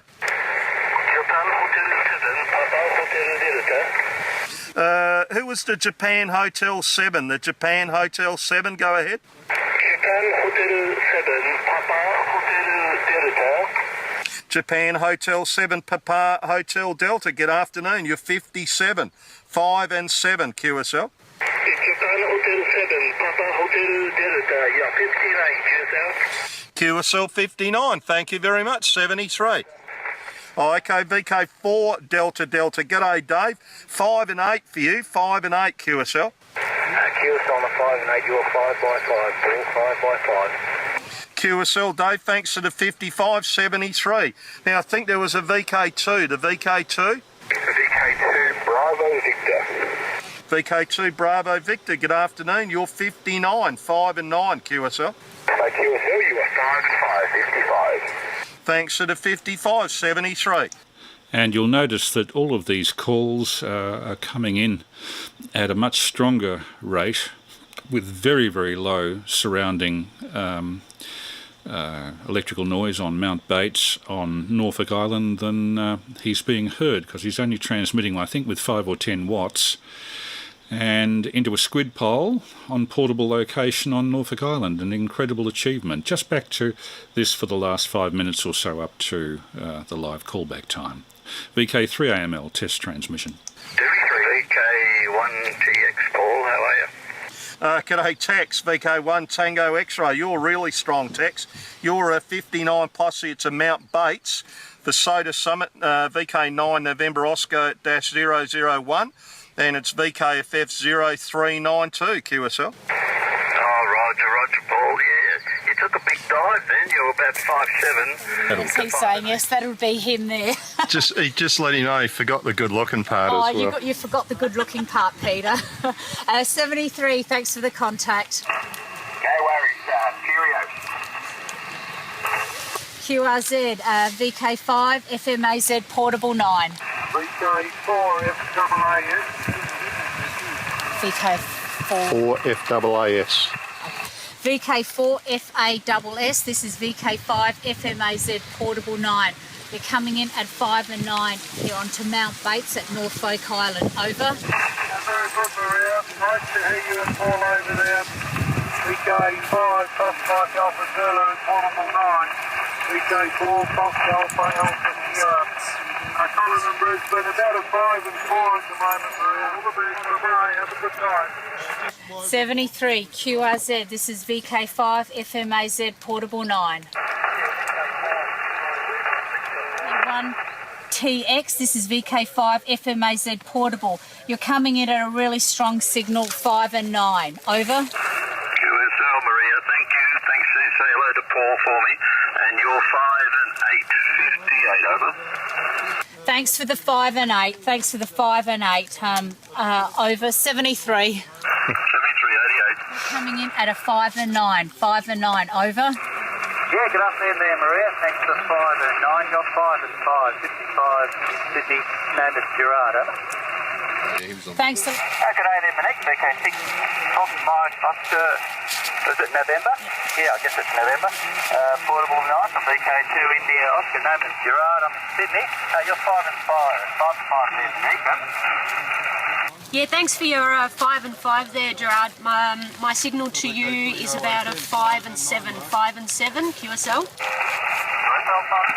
Monique. I think we have this before. Have a good time there. 7 Yeah, 73's to you, thanks Gerard. QSL, this is Victor Kilo 6, Fox Mike Oscar November Portable 9, QSL. QRZ. Thanks, Monique. That's good. November Portable 9, VK4, Hotel November Sierra Portable. Hotel November Sierra Portable. Victor Kilo 4, Hotel November Sierra. Well, we got the girls working. VK6, Fox Mike Oscar November Portable 9. I can't give you the signal. So there you have it, VK9 PAS on 20 metres with a squid pole and an FT817. That can all be done. Basically the FT817 is a shack in a box, and we're just coming up to 10:59, so in a moment we'll open it up for callback on 147.475, and with thanks to VK5 PAS. Please refer to his website for more of this sort of material. From time to time I'm showing web clips from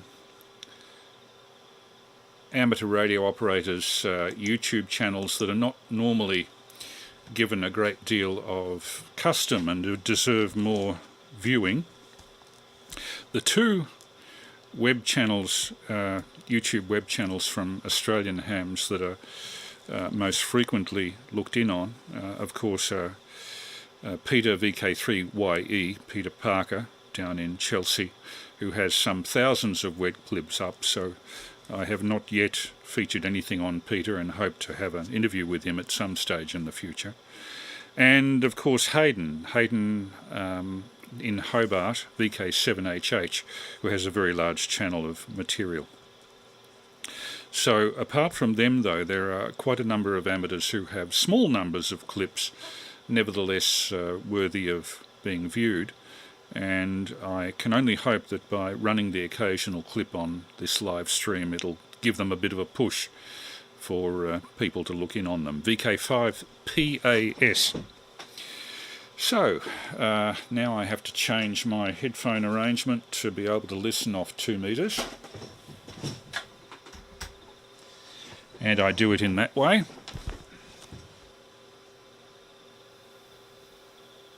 And I raise the relevant favour, check the levels and say, hello, this is VK3AML calling CQ. Now on 147.475, hope nobody was put off too much by some people would define it as political matter, but when you are concerned for a human rights disaster in the making, I think it steps way beyond any politics. And on that basis I felt fully justified in running it here. I know a few people have found it annoying that I'm getting into politics by their definitions. We will have to agree to disagree. It's as simple as that. If you're not happy with the contents of this channel at any time, there are something like 70,000 other YouTube channels to watch. There are approximately 60 other ham radio bands apart from 2 metres to listen to. You're very welcome to come and go as you please. I'm not paying you to be here. So I can only hope that I make the maximum number of people happy for the maximum amount of time. What is it that they say? You can't keep all the people happy all the time. So with that being said, VK3AML now standing by for any calls on 2 metres.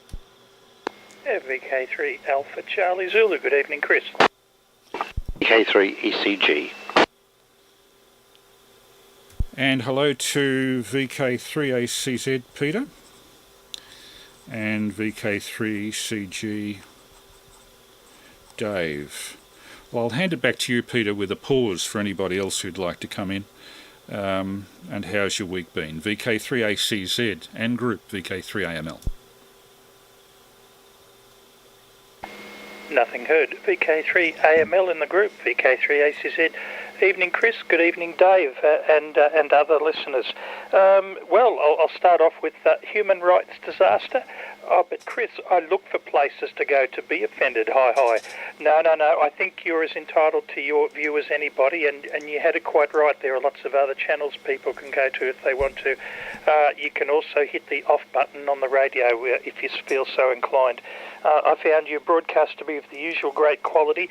One thing I actually do have to genuinely disagree with, and that was your comment that there's nothing as bad on our CB as compared to the stateside 80 metres. No, I don't think I can come at that. I'm scarred from too many times that I've listened to our 11 metres and our UHF, and I'm smiling as I say all that. First, a few things, Chris. Quality of the 80 metres over there, it's FM quality. It's truly amazing. I don't hear too many things like that. But, today's been a contest day. There's the, whatever it's called, anyway, it's a World DX contest. Curious thing, Chris, now I've been to 16 countries this afternoon just to give out numbers, apart from the ones that don't rate, like USA, Hawaii, England, Ireland. But the ones in Europe I've been to are Croatia, Czech Republic, Serbia, France, Slovenia, Romania, Italy, and then China, Japan, Spain and Poland. I never, all afternoon of listening, and the bands were chock-a-block bedlam. Oh boy, it was heavy going. I never heard one Russian station. Now, I'm sure that's not me, because I was looking through my logbook. Every contest, I'm always giving numbers to Russian stations, so I wonder if there's something that they've been told not to join this particular DX contest. It's certainly worldwide. I just raised that as a bit of curiosity. VK5PAS. Oh, yeah, Paul. What an operator. He had the Lancaster call sign a week or two ago. That, was it VK90LAN or something like that. And I heard him say the next day that he worked 43 countries in a few hours. He's absolutely amazing, that guy. What he doesn't know about DX, because he lives on a farm there at Ashbourne in South Australia, out of Adelaide, and he says that he's got no noise there, but oh man, he does a good job. And as for activating parks with Maria and all that, yeah, just a super job. Got a good memory too. I spoke to him once, and about 3 months later was my next contact, and he remembered my name before he could have possibly looked it up. So yeah, I enjoy my little chats with Paul over there. You hear him on the bands quite often. Anyway, enough for the first over. I'll hand it back to you so you can hand it to Dave, but thanks for the broadcast. VK3AML in the group, VK3ACZ. Okay, Pete, but it is a test transmission. Hang on. Just making sure that I'm pushing adequate levels here. And yes, there is a reason that the Russians aren't on that contest. Because CQ magazine in America and the RSGB have both come down with an edict in the last 10 days saying that Russia and Belarus are to be excluded from all future contesting, at least the contests that they have jurisdiction over. In their words, not mine, in line with the sporting ban on Russia and its surrounding countries that's been done by our government. So, in its own way, it's the RSGB putting its foot down over all of this. The other organisation which briefly withdrew support to Russia was QRZ.com, they actually put a lock on all of the Russian material on their website. Apparently the Russian call signs are back on there for whatever reason, I don't know. But nevertheless, RSGB and CQ Magazine have put the first signs of resistance against Russia, and Russia was not, on this occasion, a valid competitor for those contests. VK3CG and group VK3AML. Yeah, VK3AML, VK3ACZ. Good evening, everybody. Good evening, Peter. Good evening, Chris. Well, yes, fascinating test transmission tonight there, Chris. I enjoyed the pictures, particularly of the Hurley's Paget process, which I wasn't aware of. I always think of Pagets as a disease, but there we are.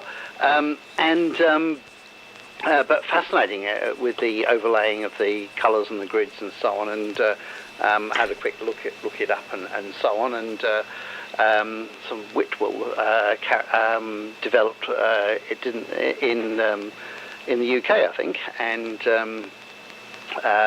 as you say, didn't last terribly long, but it's fascinating that some of these are still available or still there, although as commenting, the colours faded considerably in quite a few of them. It's interesting about the endurance on the wreck being found and so on, and really it's fascinating because people think that the sea will be incredibly cold, but in fact, once you get down to the very deep layers, the preservation's really quite good because it doesn't freeze. It sits there at about 4 degrees centigrade, and which is almost perfect biological preservation temperature. You don't want things to freeze because then cells rupture and things like that, and even fibres and so on can be damaged by freezing processes. The more risk of it freezing on the surface, of course, than it does in the deep waters, that means that you actually get relatively low levels of sort of bacteria and invertebrate life and so on down there. It's very, very limited, and which means that things get preserved really quite well. Partly because the creatures that are living down at those depths are moving so incredibly slowly with such slow metabolisms that they don't do a great deal of damage. Fascinating to see the aircraft from World War I as well. And I'm sure you're right. I think there was an SE-5A at the back there. That's got that sort of bow at the front where they had the forward machine gun, didn't they? And on a railing that ran around the front. And it had a pusher propeller, I think, the SE-5A. But yes, fascinating stuff. Yeah, I mean, I can see people are going to be take fairly stringent views on the politics side and so on. And I think your points about human rights are obviously entirely valid. My take on a lot of this is, unfortunately, is because of effectively having worked in areas where there's been those sorts of conflicts in the past, and working with issues around human identification and analysis of victims and so on. I've got a sort of a first-hand sort of view on some of it, and it's very difficult to talk about any of it, to be quite honest, simply because it is so unbelievably distressing. And it's one of those things that if you've seen it, you've seen it, and you don't want to see it again. And unfortunately, I'm sure that's what's happening. Lots of fun stuff tonight otherwise, and I come back to a little bit some of the other strange and wonderful worlds of the 75 metres and so on in the US, as perhaps on another occasion. But I was hoping that Prue's back is there. I just saw the Facebook thing, and that sounds very, very uncomfortable, and hope that the TENS did some good. It seems to be very variable. For some people it helps enormously well, and others not so much. And as I said, if you do get any difficulties in getting access to driving around or something, do give me a call, because always can help out if necessary. Anyway, back to you, VK3AML in the group, VK3CG. Do we have any other breakers before we move on? VK3 Alpha Mike Lima listening.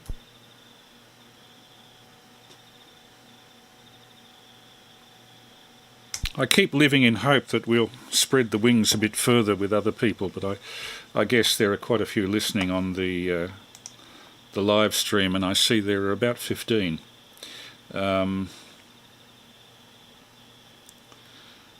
And I'm looking at the comments on the list there. Jared Quinn from, I think,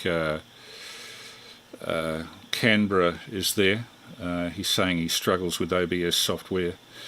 Yeah, I've got a quad-core computer that this is all running through, Jared. So OBS works okay, but it seems to require a lot of resources, a lot of CPU resources. And I was wrong about the FT817. Apparently the radio they were using on Norfolk Island was an FT857, but I somehow think that they'd be not running at above 20 watts, looking at the gel cell batteries that they were running on the island. So thanks for pointing that out, Terry. VK3FT ZD, or is it FTJS? I forget which. And there are a lot of other comments there. One comment was made that he doesn't tune in for politics. Well, neither do I. But when it becomes a human rights disaster, as Ukraine and Russia is becoming at the moment, and when ham radio is a potential communication device to both of those countries, Ukraine has voluntarily shut down its own ham radio resources, though I do note, just as a comment in having tuned around web SDRs in Eastern Europe, that there's a lot of jamming of Russian military frequencies going on, some of it not too strong, and I suspect that probably every Ukrainian radio ham is doing what they can to preserve the country that they've got. So no Russians in the contest because RSGB has actually specifically excluded them, Peter. So the RSGB is taking a stand on this, as is the American CQ magazine, in different ways. And Dave, with regard to the preservation of the Endurance, the old wooden Antarctic research vessel of Shackleton, Hurley and all the others that went down between 1914 and 17 into the Weddell Sea. The other thing, of course, is that in most parts of the world, types of worm like teredo worm eat away the wood. So what remains is chiefly the metal parts or the thicker timbers. But of course, for a wood-eating worm to exist, it has to have wood as a resource on which to thrive. And there is no timber within thousands of miles of the Weddell Sea. Even South Georgia and Tierra del Fuego, I think the flora is limited to megaherbs, mosses and lichens. So nothing for teredo worm or any wood-eating organism to live on, so consequently no habitat, no worm. One wonders what else is preserved inside that wreck. It looks like, from the photos that we were seeing, that it was relatively intact, and material inside would probably be intact as well. I noted in panning shots of high definition, looking on the deck of the resting place of the Endurance, there are china plates all over the deck, must have scattered themselves as the thing sank. And one old boot, but as nobody died on that expedition, not in that part of the expedition anyway, it wouldn't have been a boot from a dead body, it would have been something left behind because he didn't have the wherewithal to carry it across the ice floes in those whale boats or in those sled-drawn materials that we saw. But yes, the resources of the Mitchell Library and the State Library of New South Wales holding those colour photos from so long ago is just extraordinary. And I've only just started to investigate the rebalancing of the colour primaries on the First World War material that Hurley shot. And that was very extensive. Unfortunately, the State Library of New South Wales, who's digitised this stuff and put it on the net, hasn't made a lot of that material available, doesn't, I think, have very much of it. Most of that material, the whole collection, is in the War Memorial in Canberra, and unfortunately they only put thumbnails up, so I can't really viably restore those. Okay, round to you, Peter, and I hope that my description describes why Russia was not in your contest lineup, VK3ACZ and group VK3AML. VK3AML in the group VK3ACZ.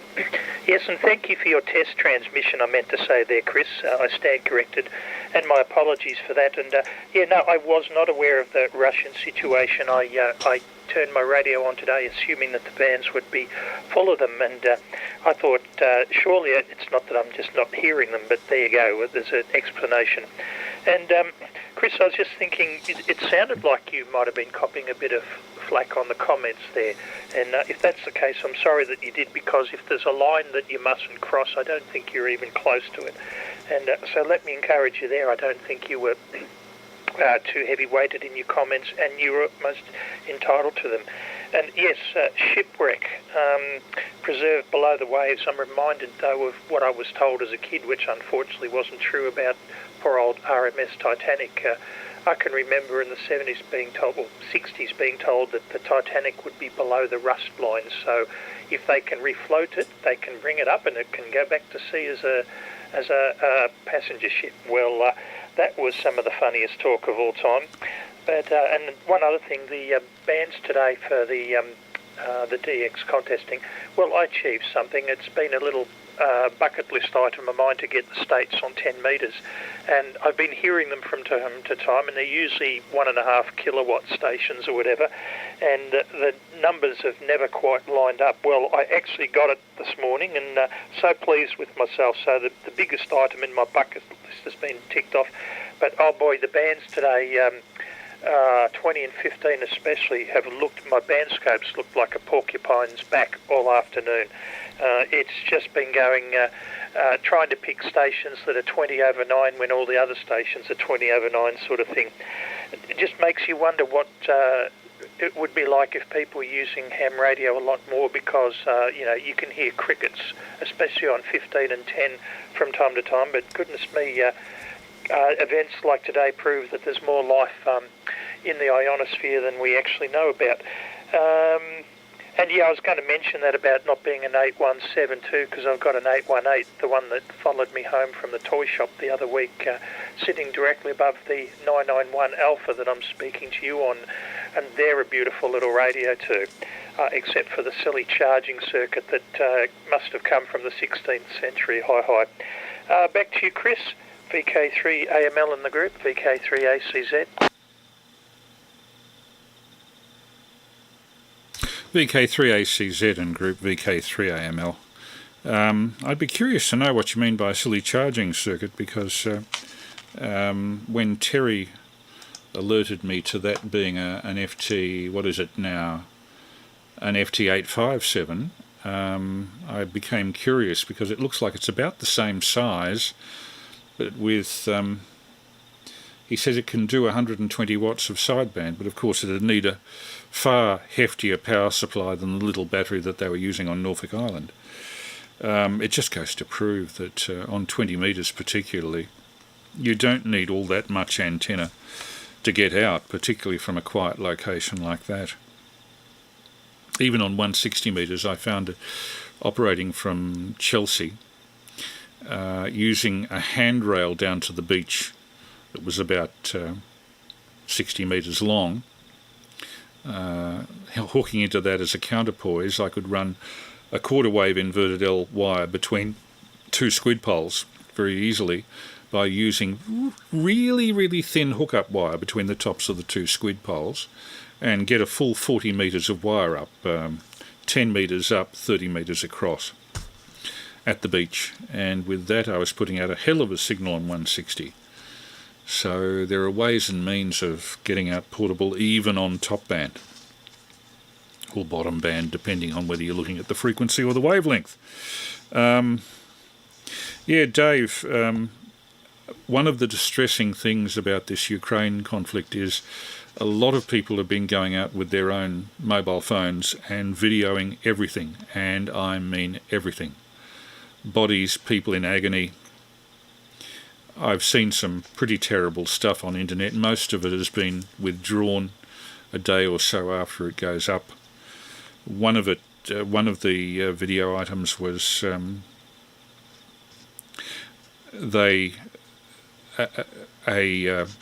maternity hospital, I think in Mariupol, was shelled, and a woman pregnant was shown being carried on a stretcher out of the hospital with literally a part of her hip blown away. And she was crying in Russian. It was translated on the soundtrack to "Forget saving me, save the baby." And the commentary on the soundtrack pointed out that neither were saved. Under those circumstances, it's very, very difficult not to become motivated for one particular side in that situation. As indeed both sides of our parliament have been, and all in one direction. VK3ACZ. So it's not political in this country. It's bipartisan. VK3ACZ and the group VK3AML. It's over to Dave. Oh, sorry, Dave. 3ECG, 3AML. Yeah, VK3AML group, VK3ECG. Yes, fascinating. Yes, the issue, the boat's fascinating as well. I think, yes, you're right about the worms and so on, although, of course, the biology of that area is incredibly difficult, even for very primitive creatures, because there's incredibly low oxygen levels, almost no oxygen down there at those temperatures as well as this incredibly slow metabolism. So it is actually it's a fascinating and very bleak and alien world, and our knowledge about it is, in some ways as mysterious and as poor as it is about space, I suspect. But there we are. Yes, I enjoyed the Norfolk Island video. It's fascinating. It's a fascinating place. I've been there only on one occasion, and I spent about sort of 4 or 5 days there, largely because I went there to do some work, and the sort of flight in, and I could only get a flight that took me to Auckland, and then I had to fly from Auckland to Norfolk, and then back to Auckland, and back to Australia. And I'm not entirely sure now why it happened that way, but that was available on the relevant dates, and I think everyone thought it would take me, a few days to do various bits and pieces, and so they sort of arranged for me to have sort of 4 or 5 days there, I think, to make sure I could do everything. And in fact, I did everything very, very quickly. I got lent an extremely battered car which was the hire cars on the island. There may have only been 2 or 3 hire cars available on the island, and I'm trying to remember what it was now, but it was a sort of like a 1.3 litre, I don't know what it was, Ford or something like this, which just had no shock absorbers or suspension left.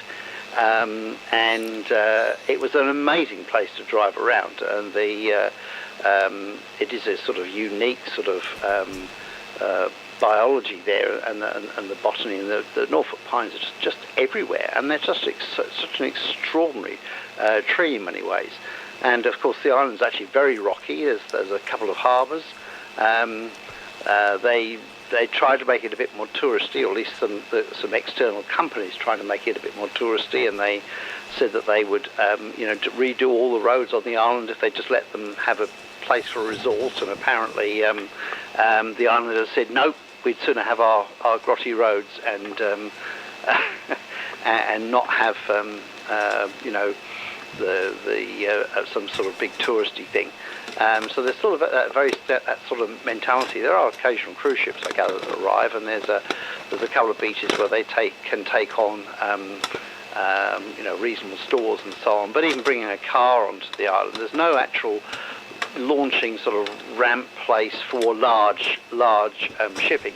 It's so if cars go in, they have to basically lash two launches together and have 2 wheels on one launch and 2 wheels of the car on the other launch, in order to bring them in. So consequently, that's quite an expensive thing to do. But there's actually a little winery there. I visited the winery, and there are a couple of really nice restaurants as well. So it's not like a place there's nothing to do. But had I had sort of portable gear at the time, this is a few years ago now, I didn't bring anything with me as such on that trip. I thought I was going to be there for a relatively short period of time, but it was a little bit longer. But I actually had the sort of latter part of the visit. I really had no work to do, so I was able to just go around, and I took lots and lots of photographs. So I've actually got quite an extensive photograph collection of interesting shots all around Norfolk Island, which was really very enjoyable to do. Anyway, back to you, VK3AML and the group VK3ECG. No breakers. VK3ECG and the group VK3AML. Yeah, first of all, interesting about the Antarctic and biology there. Some years ago, I don't know what actually came of this, but I know that some Antarctic scientists who are digging some very, very deep ice cores broke through into sub-ice Antarctic lakes. And when they lowered cameras down into those lakes, they were amazed to find that there were creatures in them. Probably the most hostile place on Earth, and quite possibly cut off from the rest of the world's evolution for millennia, possibly even for geological epochs. So I don't know whether very much came of that research, but certainly I saw the start of it about 10 years ago. Didn't hear much after the initial release. There's the same theory about the ice covering on Europa, one of the moons of Jupiter, I think. Europa, one of the major moons. Io, or is it Saturn? I'm not quite sure.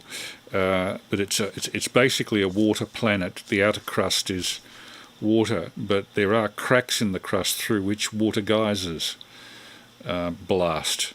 So there is a sub-ice ocean there, and one wonders if by some incredible luck life has evolved in that ocean. That was the subject of a very interesting science fiction film I saw some time ago. What else have we got here? The pines on Norfolk Island.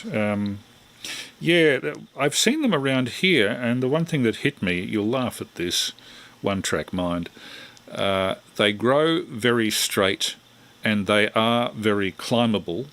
They would make an excellent antenna hitching tree because they don't have those twisty, fragile branches that gum trees have. You could probably thread a rope holding a long wire antenna or an inverted L or a dipole to a Norfolk Island pine very easily. So it makes me wonder how long they take to mature.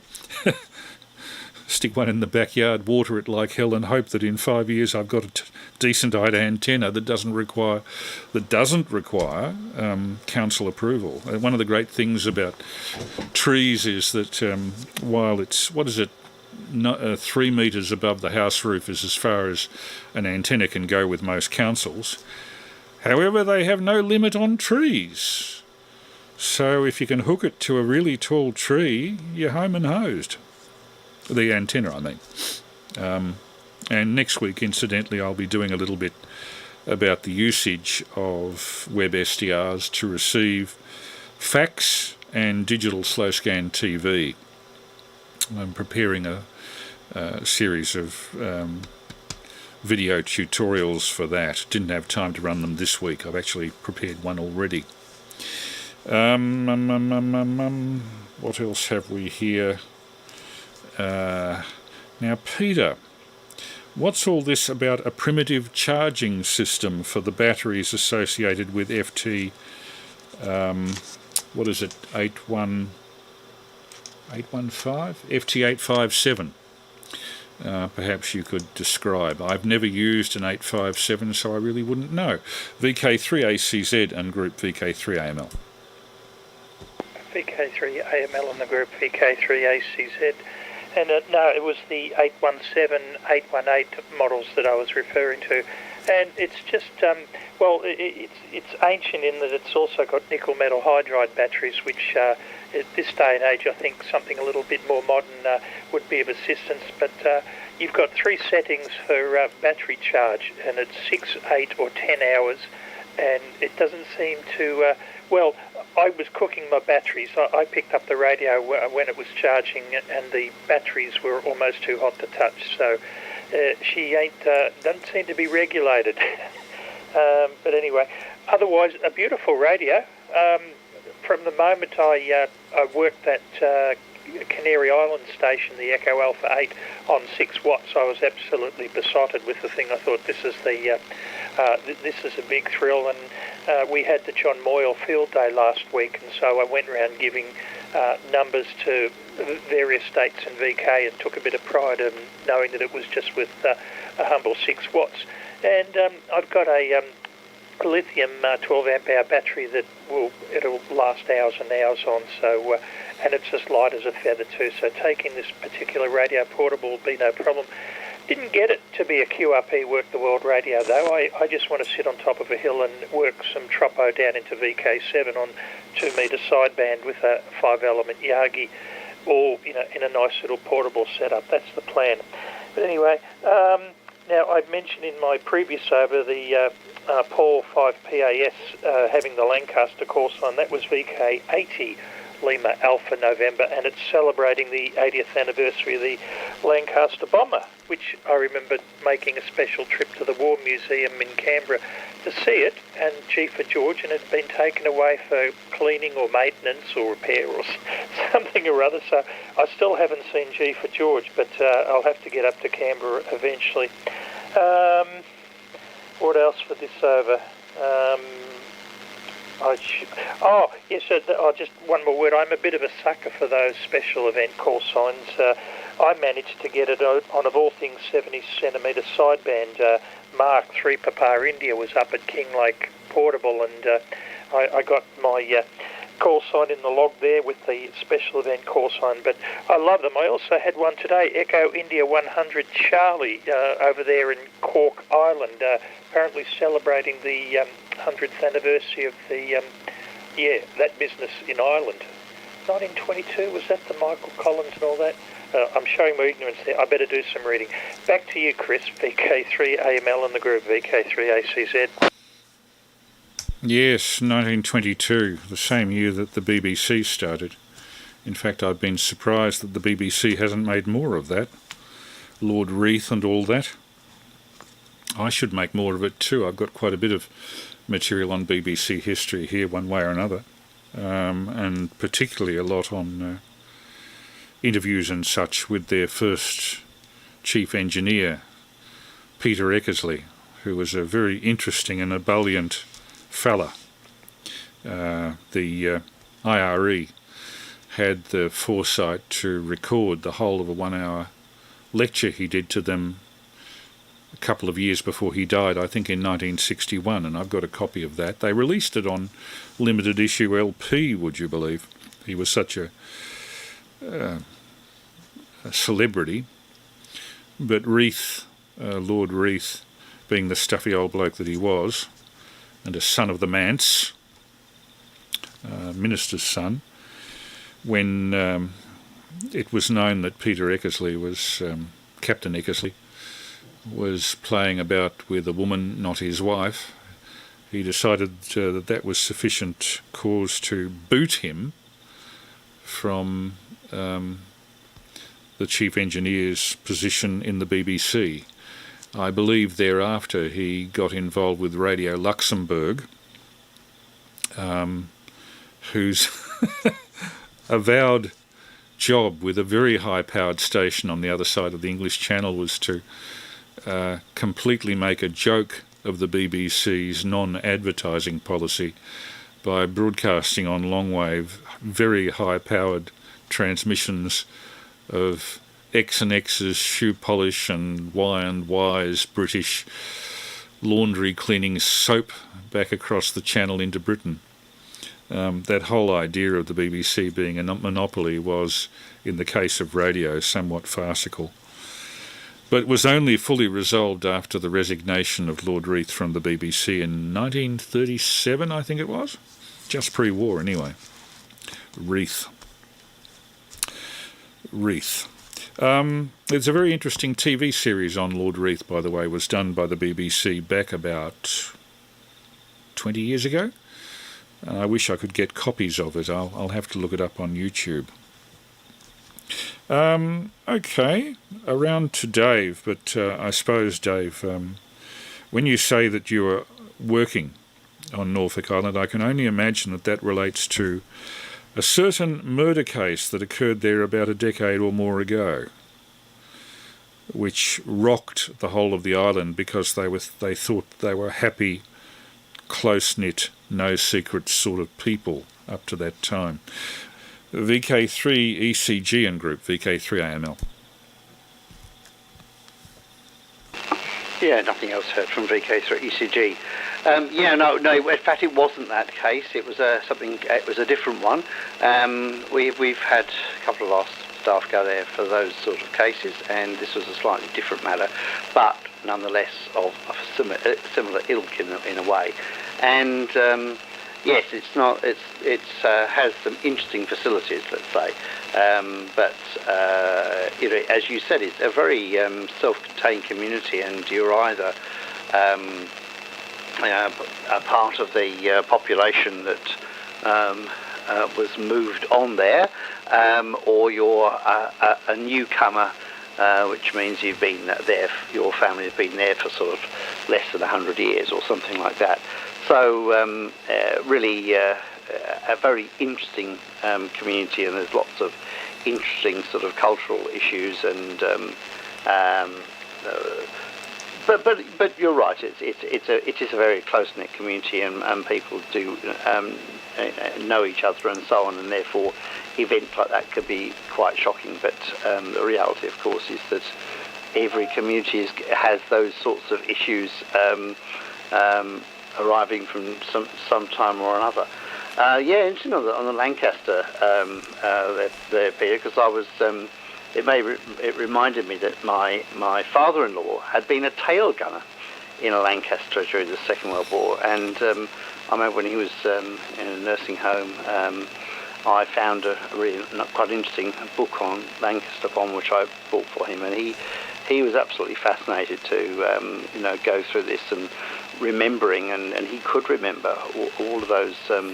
What it was like inside, and how he had to crawl to get to the tail gunnery canopy and all that sort of thing. So, but one of the survivors, and extraordinary, and the only reason I think that he went for pilot training, but he turned out to have an unusual form of colour blindness, which one of my children's probably inherited from him.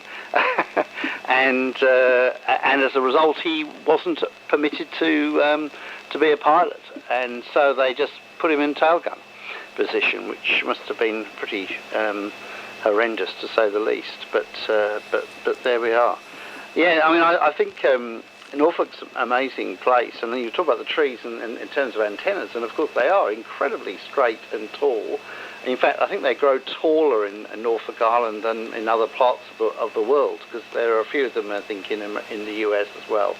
But they apparently grow a lot taller, and in Norfolk. And the fact that the branches almost come off at the same level, they're sort of like 2 foot or whatever between the branch points, of 2 foot of trunk or so. and then there's another lot of branches coming out, and they all slope nicely down towards the trunk. So I reckon if you could get a line over between surrounding branches, it would migrate nicely down to the trunk, and you'd actually have a very very secure antenna system. Mind you, they do blow around a bit, so you might need some sort of pulley system or whatever. But they grow on the edges of the cliffs. There's very rocky cliffs in areas around Norfolk Island, and they seem to grow sort of straight out of the rock. It's quite extraordinary. And Mount Pitt and Mount Bates, certainly, I mean, you can drive up to Mount Pitt, and it's a wonderful view from there. And then you've got a little bit of a trek and walk to Mount Bates and so on. But I mean, you could tour the island so quickly and easily, really. You just got to watch the roads, because it's tarmac, most of the roads, but they're often sort of the small ones are single sort of carriageway roads, and you turn a corner and you're quite likely to meet lots of chickens and the odd cow wandering about. They seem to wander without any real fencing around, so they just sort of get everywhere, really. But some of the old settlements and the old penal colony sort of areas are still there as well, and some of those houses are amazing, those stone places. So really it is a fascinating place to visit, I have to say.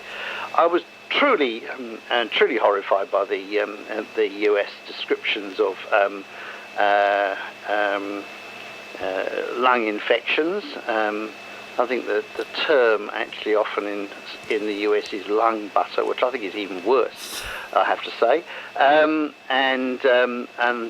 truly bizarre ideas around some of those medical concepts, which I don't think we need to take any further. But the real tragedy, I mean, which was sort of hinted at one point, was the opiate epidemic in the US, which is extraordinary and has not yet been, completely resolved. And friends of mine would say, that there would be a variety of clinics which would literally be sort of in caravans set up in big shopping centre car parks, and you could just go in there and complain about your pain and get given large amounts of opiates, some which would have been taken, some which would probably be sold.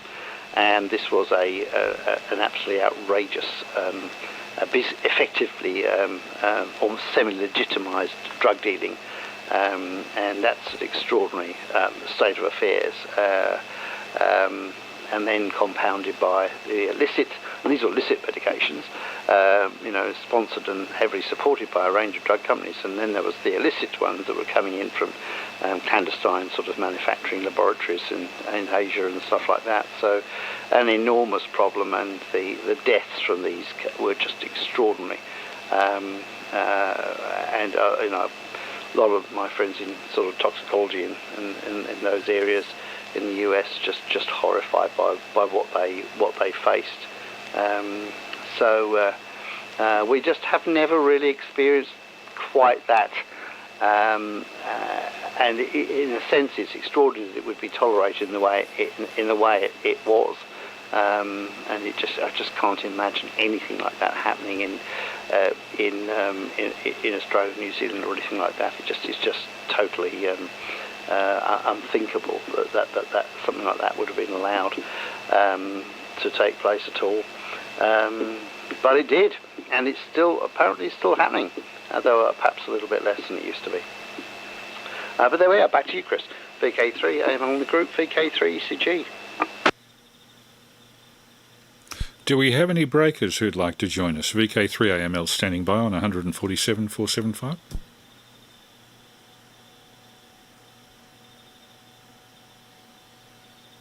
If there's anybody there, they must be below my squelch level. I don't know whether anybody else has heard them.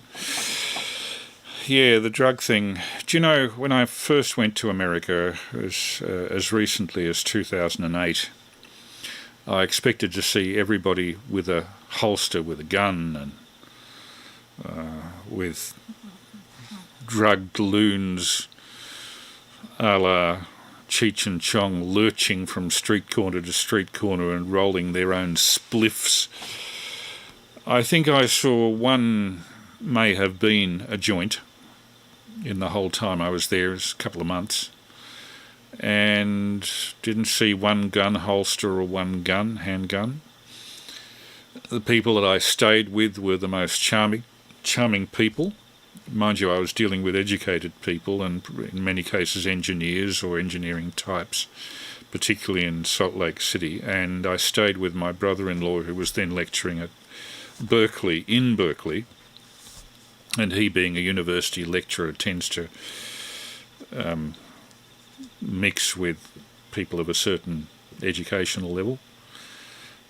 So I probably didn't see, how can I put it, rednecks.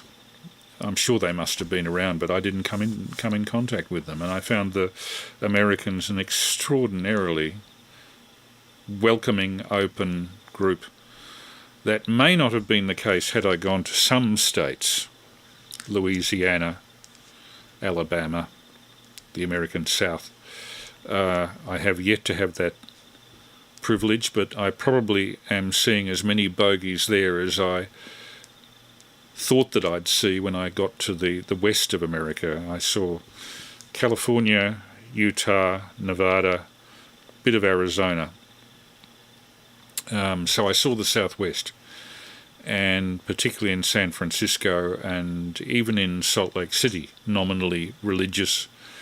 The people were perfectly charming, well-educated, not prejudicial to the extent that I would have imagined. But the thing is that the sort of people you hear of here from those places tend to be the loudmouths and the people who often have the most powerful ham radio transmitters, often have the least to say. And I might add, I don't have a particularly powerful ham radio transmitter. I have a decent antenna. Colour blindness, yes, it can affect your ability to go for an electrical engineering course, or it used to in the days when I did a Lec Eng diploma only at Swinburne. A test for colour blindness was a prerequisite of the course because, of course, that meant that you could read resistor and capacitor colour codes, which, if you were colourblind, you could not. Now, the other subject, trees. I suggested some years ago to a previous editor of Amateur Radio magazine, not Peter Farmer, another one further back, could have been Bill Rice, towards the end of his retirement, that they should be doing an amateur radio article on fast-growing trees that can be used as anchor points for antennas, because as the years go by, the regulations on the limits to antennas, particularly in the urban areas, are becoming more and more stringent. But if there's a high tree growing, a poplar or a Norfolk Island pine or whatever, there's no limit on the height of those set by councils. In fact, they encourage you to grow them, and then having grown big trees, they frequently don't want you to cut them down. So it would seem to me that a magazine like Amateur Radio or CQ or 73 or one of those American magazines, QST, an article by a qualified botanist on which fast-growing plant can most quickly grow to a high extent and be stable. Even bamboo, I mean, that can grow pretty tall and be pretty strong too. So, round to Peter, VK3ACZ. And these contacts that you made, Peter, Croatia, Romania, but no Russians, Spain, was this at your regular portable place away from home? VK3ACZ and group, VK3AML. VK3AML and the group VK3ACZ. Yes, they were. Did some from home as well, but when my noisy neighbours plug in their switch mode power supply that helps produce their illicit crop, I'm forced with having to go out. So in disgust, I grabbed my battery and squid pole and the rest of my gear and just flip out for a little while. And it was certainly very productive, but Boy, you mentioned with the SDR, the English at 80 metres being very crowded. That's what 2015 and to a certain extent 40 metres was like today. Awfully crowded. Dave, tail gunner on a Lancaster. If I recall correctly, that's the worst job you could possibly have on the particular plane. Of course, I don't know how they did the nighttime stuff. I mean, I believe the 109s had the assistance of radar eventually to help them find the bombers, but I just wonder how they got to see around in the dark at night. Different story for the 8th Air Force that were doing all their daylight sorties, and I believe the worst job there was to be the belly gunner on a B-17. I don't think that would make me feel too good, especially if you were stuck in there when they lost their hydraulics and they were going to do a belly landing back at the home runway. Hardly bears the thought. And Chris, I've only been to 18 states in the US myself, but I didn't see firearms being shown outwardly. I didn't see any evidence of the gun culture whatsoever that we're led to believe exists from our Australian vantage point. The only thing I am aware of is that my relatives that I stayed with in Pennsylvania, they were a senior couple, and they'd said that the local sheriff encouraged them to keep a loaded firearm within reach at all times because an unloaded firearm was completely useless. Hi. That's the only indication I got of any kind of gun culture. Plus also, even places like San Francisco, I thought when I visited the Haight District that it would be flower power and hippies and tie-dyed T-shirts and the rest of it. I didn't see anything quite like that. So your impressions can be certainly different to your expectations can be different to your what you actually see. And your 75 metre SDR listen that we had there, they seem to be just extreme views, or what we would call politely extremists here, whereas our 11 metres and UHF proponents or agitators often seem to just have very poor behaviour, and I'm tempted to relate it to IQ, but no, I'll be kind and just say, come on, be realistic. If you've ever listened to it, the behaviour isn't all that savoury. But there you go, I've probably said enough. Oh, and one other thing, Chris, you've got a great interest in history, as I do. I wonder if you saw the ABC series on General Monash. It's being repeated. I recorded the first episode and watched it only yesterday. Peter Gresti, the Peter Gresti of Egyptian fame, narrates it. A few things. He mentioned his own family members a bit, and my eyes glazed over a little bit with that because I only wanted to find out about Monash the man. A couple of interesting things that were mentioned. I think the series was made in 2018. You probably know more about it than me if you've already seen it. It would come highly recommended, but I'm waiting for episode 2 because I'm more interested in what Monash did when he got back here and how he stamped his mark on the state of Victoria. But anyway, enough for this over. I presume you saw the Monash series first time around. Was surprised to hear that the C was dropped from his name. I didn't realise that there was even German ancestry. Clearly, I need to do a lot more reading. Back to you, Chris, VK3AML in the group, VK3ACZ. VK3ACZ and group VK3AML. Well, certainly I haven't actually seen the series. No, I wasn't aware of it. Strangely enough, I don't watch very much free-to-air TV anymore. I usually watch it on iView or YouTube. That's an admission, isn't it? The only thing I watch as a rule on television is the news service, usually ABC or SBS, very rarely commercial stations, and only that if Prue's watching them.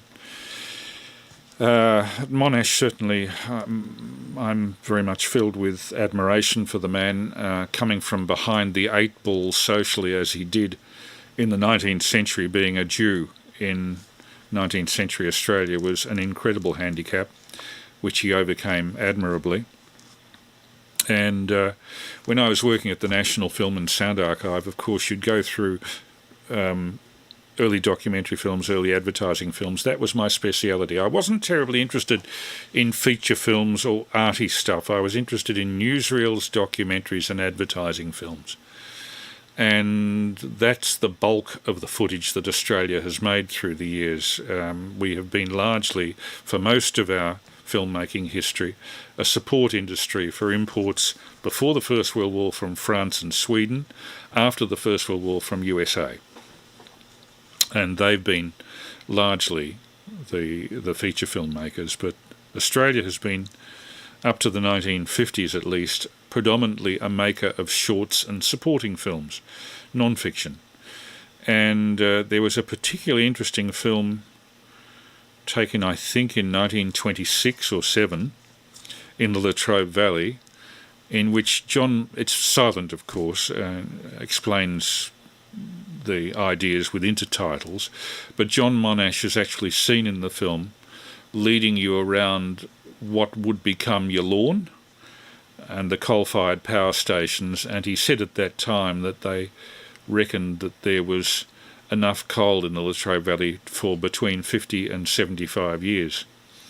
75 years takes you to 2001, and that was a fairly accurate description. And in some of his writings since, I've found that he, like many scientists, was looking forward to a time when there would be renewable energy of some kind. And that's increasingly what's happening. Plus the economics of keeping very old coal-fired power stations open is very steep, whereas some methods of generating power, like wind, like solar, don't require a great deal of maintenance, which a coal-fired power station does. Although coal-fired power stations have their place, they can be brought online very quickly, so can hydro if it's available. So yes, Monash was actively working as an engineer, I think mostly on the State Electricity Commission in the end of his career, up to the time of his death in, I think, 1931, but I might be wrong. I think it was 1931 that he died. Early on, he was involved with the design of a lot of the rail systems for Victoria, and specifically rail bridges, and a few of his bridges survive on what used to be the Outer Circle Railway, now the Chandler Highway Bridge. I think that's one of Monash's. And I have an idea that the Anderson Street Bridge over the Yarra, which is now a footbridge, was also one of Monash's during the 1890s. A very interesting character, and he was also best known, I think, as the Supreme Commander of Australian Forces during the First World War, something that he did very well at. VK3 ECG and group VK3AML. Yeah, VK3AML group VK3 ECG. Yes, I left a bit of a pause, but I'm not well placed to cover much of the Melbourne area, particularly over on the west side. So sometimes I will miss things if they're a bit over the squelch. Yes, absolutely. I mean, Monash is a fascinating character, and certainly I remember the series that you're talking at there, Peter, and with a lot of focus on the First World War and his approach to campaigning as well. And again, he was an innovator in many respects. And that was really very telling. Yeah, look, Chris, I completely agree. I mean, most of my visits in the US have been, again, as with you, largely with people working in the sort of academic and areas, and you know, you couldn't be further from the sort of stories that you hear. And yes, I rarely saw any sort of firearms around and things like that. Although I did on one occasion, I was in New Orleans and that was another occasion when I walked back through New Orleans from a particular place back to a hotel, and when I got there, the guy opened the door, said, where's your taxi sort of thing? And I said, oh, no, I just walked. And he just looked at me and said, you must never walk in this city from where you came from, He said, this is, we will send a car for you rather than having you walk back. We do not like to lose our visitors. And it was literally that conversation with the doorman. It's quite extraordinary. But the other occasion, I was in Atlanta, and I was doing some stuff at the CDC and also for a sort of conference on injury control and injury prevention. And one of my colleagues had one of his relatives working at the CDC, and we went there and visited. And they, as well as having their infectious diseases centres and so on, they're actually involved with a whole range of public health issues. And they had a whole division devoted to accident prevention, in particular firearm death and injury prevention. And it was, so the stories were just sort of mind-boggling in the sense that, yes, one of the big issues was children killing other children, and I think there was a case just recently in the US that was in the news. I think a 3 or 4 year old shot the 2-year-old or whatever, and it turns out that according to the news article at least, that the parents had already shown the 3 or 4 year old how to hold a gun and pull the trigger and so on. I think mum had put the gun down on the bed fully loaded and gone off to get the holster, and the child picked it up and anyway, so there we are. So these things do happen. But I remember being in Atlanta with this CDC conference, and we walked, a group of us, mostly lawyers in fact, and we walked down across the city and crossed one of the roads that you don't cross into an area that you don't go. Mm-hmm. And we walked along the road for a short way, and there were a lot of down and out people and so on. And some guy who looked quite well dressed was sort of sitting there, and he said, "Oh, can you spare a few, dollars or whatever?" And a couple of the lawyers, there was quite a strong sort of human rights group of lawyers there as well, and they were talking to him about his experiences, and they said, why are you like this? And he was saying, well, I was shot last week, but I can't afford, to do anything about it. And you see the people didn't really believe him.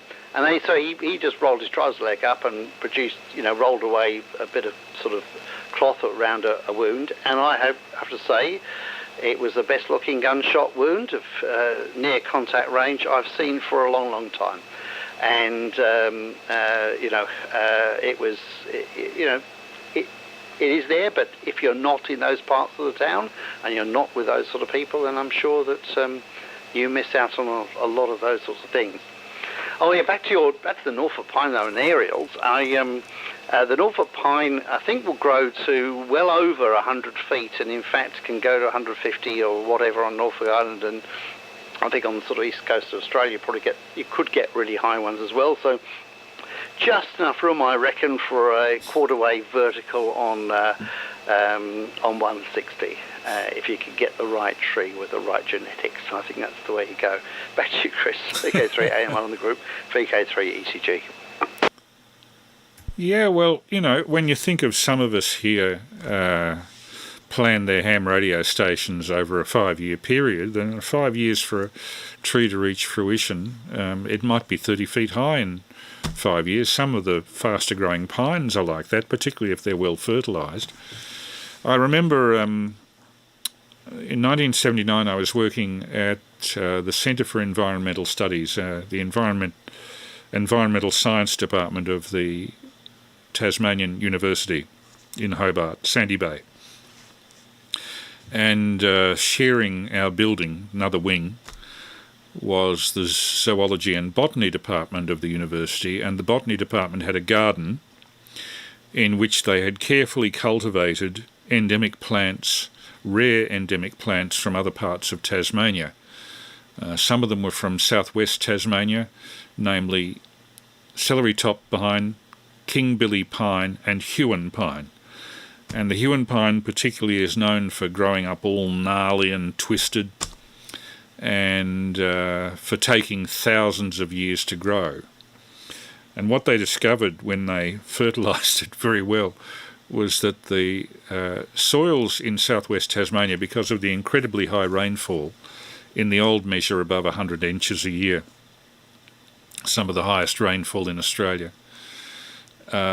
the soils are all leached of nitrogenous fertiliser and are very poor. So you get a lot of insect-eating plants like sundews in southwest Tasmania.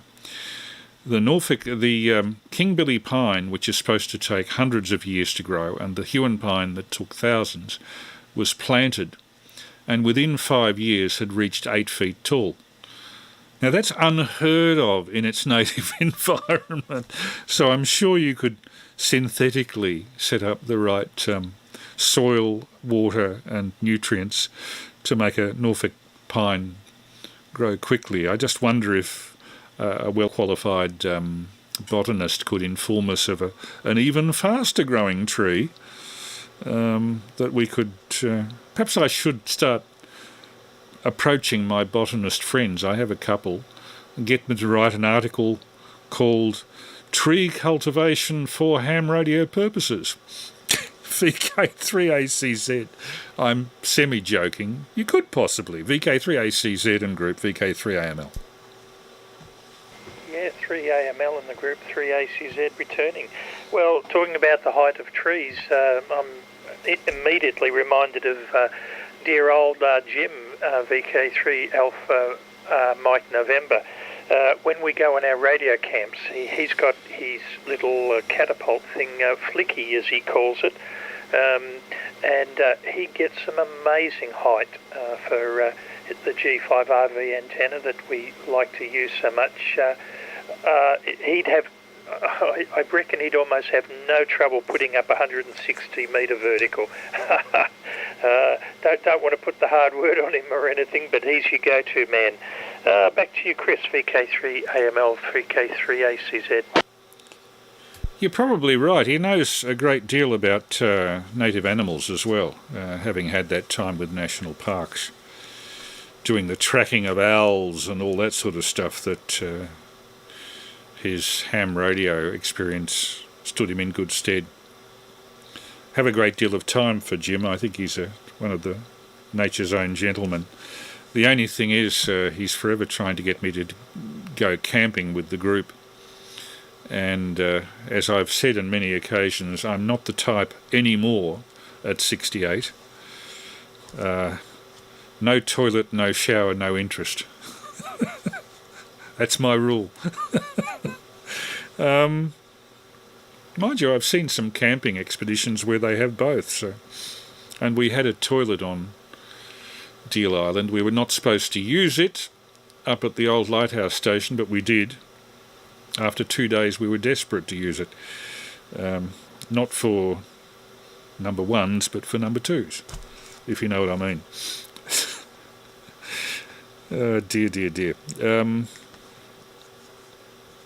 I think that's just about all that I really have. It's 10 minutes past 12. We probably should think about winding up. Just for both of your benefits, Prue is making slow progress with the spinal reconstruction work. She has to walk with a Zimmer frame even between the bedroom, the kitchen, the lounge. A lot of pain, a lot of analgesics involved. I'm just trying to think of the names of the various ones. They'll come to me in a minute. I don't think they're opiates, though. They're prescribed by the doctor.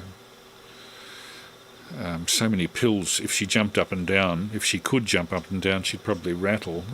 But that's the nature of modern medicine when they're getting you back on your feet. She is, however, doing about 5 to 10 minutes a day worth of treadmill work.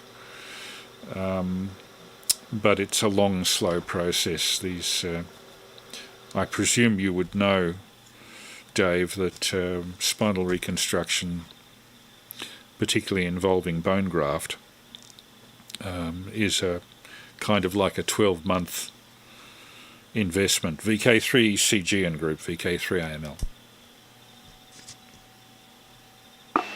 Yeah, VK3AML group, VK3CG.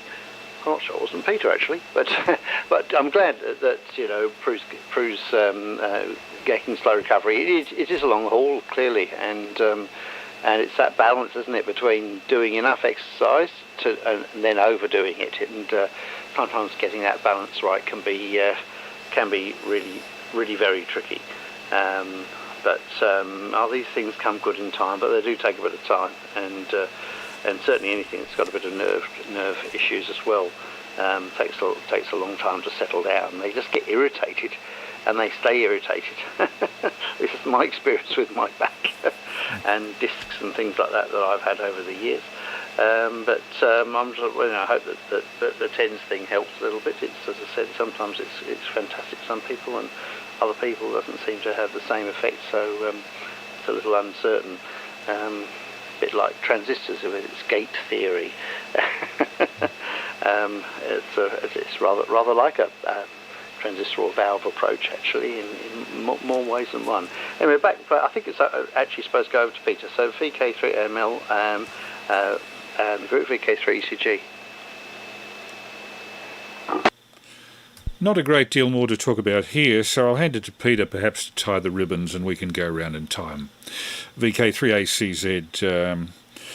I hope if you could give me either an email or whatever, Peter, I would like to get in touch and, as I said to you, I think on a previous occasion, get us some video of you doing your portable work, having a look at the way you set your antenna up and all the rest. I'm sure would be of interest to other people on this Saturday night session, and I've never had the opportunity of watching you at work, so particularly with the ionospheric conditions picking up, would appreciate that if we could arrange it at some stage. VK3ACZ and group VK3AML. Yeah, VK3AML and the group VK3ACZ. Yeah, Chris, I think you kept things in the right order. I don't think it was out of place. And, well, it won't be this week, Chris, because Sandra's got me going off with her walking group on a week camp up to Bright. And I'll still be playing radio up there, but I won't be down here. So sometime next week sounds like a good plan. And I'd put you to work. You might be out of practice with working all the DX. I think I should get the whip out and give you a bit of a workover with that. So anyway, I didn't comment before about the colorized pics you had there. Love old photographs. Oh boy, I do. Like, you can dive into them, and it's the best you can have since we don't have a time machine as yet. And whether it's theoretically possible or not to go back in time, I'm well aware that going forward is a lot easier. Who wants to go there? It's more fun seeing what's gone behind. And even I've reflected a bit this week on how good your video was, the film that you took down there at the Altona, the old explosives pier. That took me back to 1975 when I was there as well, so that was special. And as for pictures, well, I mentioned my Pennsylvanian relatives that I called in to visit a couple of times when I was over there. They lived directly across the road from an Amish farm. And I feel sorry for the Amish. I mean, you admire their dedication and their discipline and all the rest of it in so many ways. And it was fascinating because we were taken over there to sit amongst them and chat with these Amish people. And yes, they're certainly a different breed altogether. But one of the scary things is absolutely no photographs, because it's modern technology. And just as an aside, they let me down a little bit because they do things like grow tobacco. You know, if they're really that interested and so motivated by religion, you wouldn't think that money was of the importance that it is. And they have things like, you know, telephones are not allowed, but they'll have a phone box between 4 properties that they use, but to conduct business, and you know, and refrigeration again to conduct business.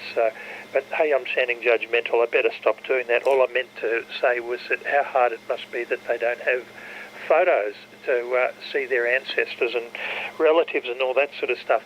But anyway, well, Chris, it was another great test transmission.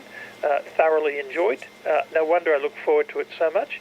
And keep up the good work, and we'll look forward to doing it all again. I hope to be back by Friday afternoon this week, and perhaps we can make a plan to go out and do some portable DX work. The long path to Europe on 20 metres is absolute smashing gangbusters at the moment. I keep telling everybody a non-resonant wet string will get you a 5-9 contact with Europe on the long path at the moment. Anyway, well, thanks again, Chris. Good night to you, and good night, Dave. Have a great week, both of you, and catch you later on down the coax. VK3AML, VK3ACZ, 7-3 to you both.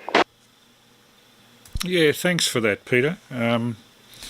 My only contact with the Amish was when I climbed on the transcontinental railway that goes between Emeryville, East Bay, San Francisco, and Salt Lake City. I wanted to go on the transcontinental railway. I'd heard so much about it. Seen the series 7 Wonders of the Engineering World, of which that was one. The people sitting beside me was an Amish couple. Behind me in the train, the Amtrak train, was an Amish couple. The woman wearing a bonnet, rather like a Dutch bonnet, and the guy with a long beard and overalls. Didn't say very much to them. And the girl in the next seat in front of me was dreadlocks, covered in tattoos, including her face, nose rings, rings everywhere, probably rings I couldn't see in places I didn't want to know about. And the whole effect of that trip in terms of alerting me to what the United States was like is that it's not like one country. It's like a collection of countries, a collection of societies, a collection of views. It's impossible to really generalise about the United States because it is so disparate. Culturally, linguistically, particularly the difference between the northern and southern states. But as you said, Dave, everybody I met was incredibly polite. And I noticed somebody, Alan Giles, who's on our text chat, says that though British, I have to say every American I've ever come into contact with have always been polite and friendly, and to me, I'm glad we still have our special friendship. That applies also with a number of long-term friends I made on my trip in 2008. People like Clint Turner, KA7OEI, and Gordon Smith, K7HFE, Gary Crum, who runs the Northern Utah Web SDR with Clint, very nice guy, and quite a few others that I met have become, through Facebook and through email and through ham radio, long-term friends, and I'm sure I'll visit them again when I get back there. I say when rather than if, because San Francisco particularly feels like a second home. It's very like Sydney, socially, and the harbour and all the rest of it. So that's about all. I'll hand it back to you, Dave, to tie the final ribbons, and then we'll close off the live stream. And thank you for the comments, Terry Sims, Tom, thank you for tuning in, Jared Quinn, Paul 3HN, always a pleasure, Paul. Haven't listened for your AM on 80 metres lately, but must do so. NPI Test, Harry Thau, I don't think I've seen Harry before. David M, an SWL listening in, very interesting. Quite a few of these people are either from interstate or overseas, and I keep saying I must install some sort of a web-based system whereby some of these people can talk back to us.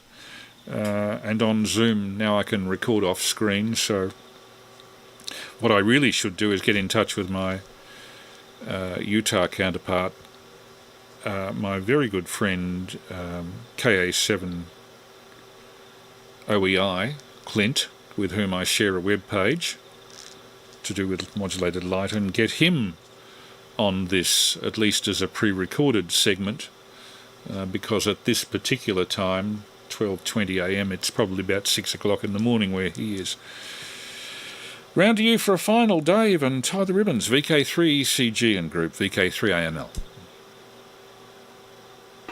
Yeah, VK3AML, the group, VK3ECG. Yes, fine. I think that's about time.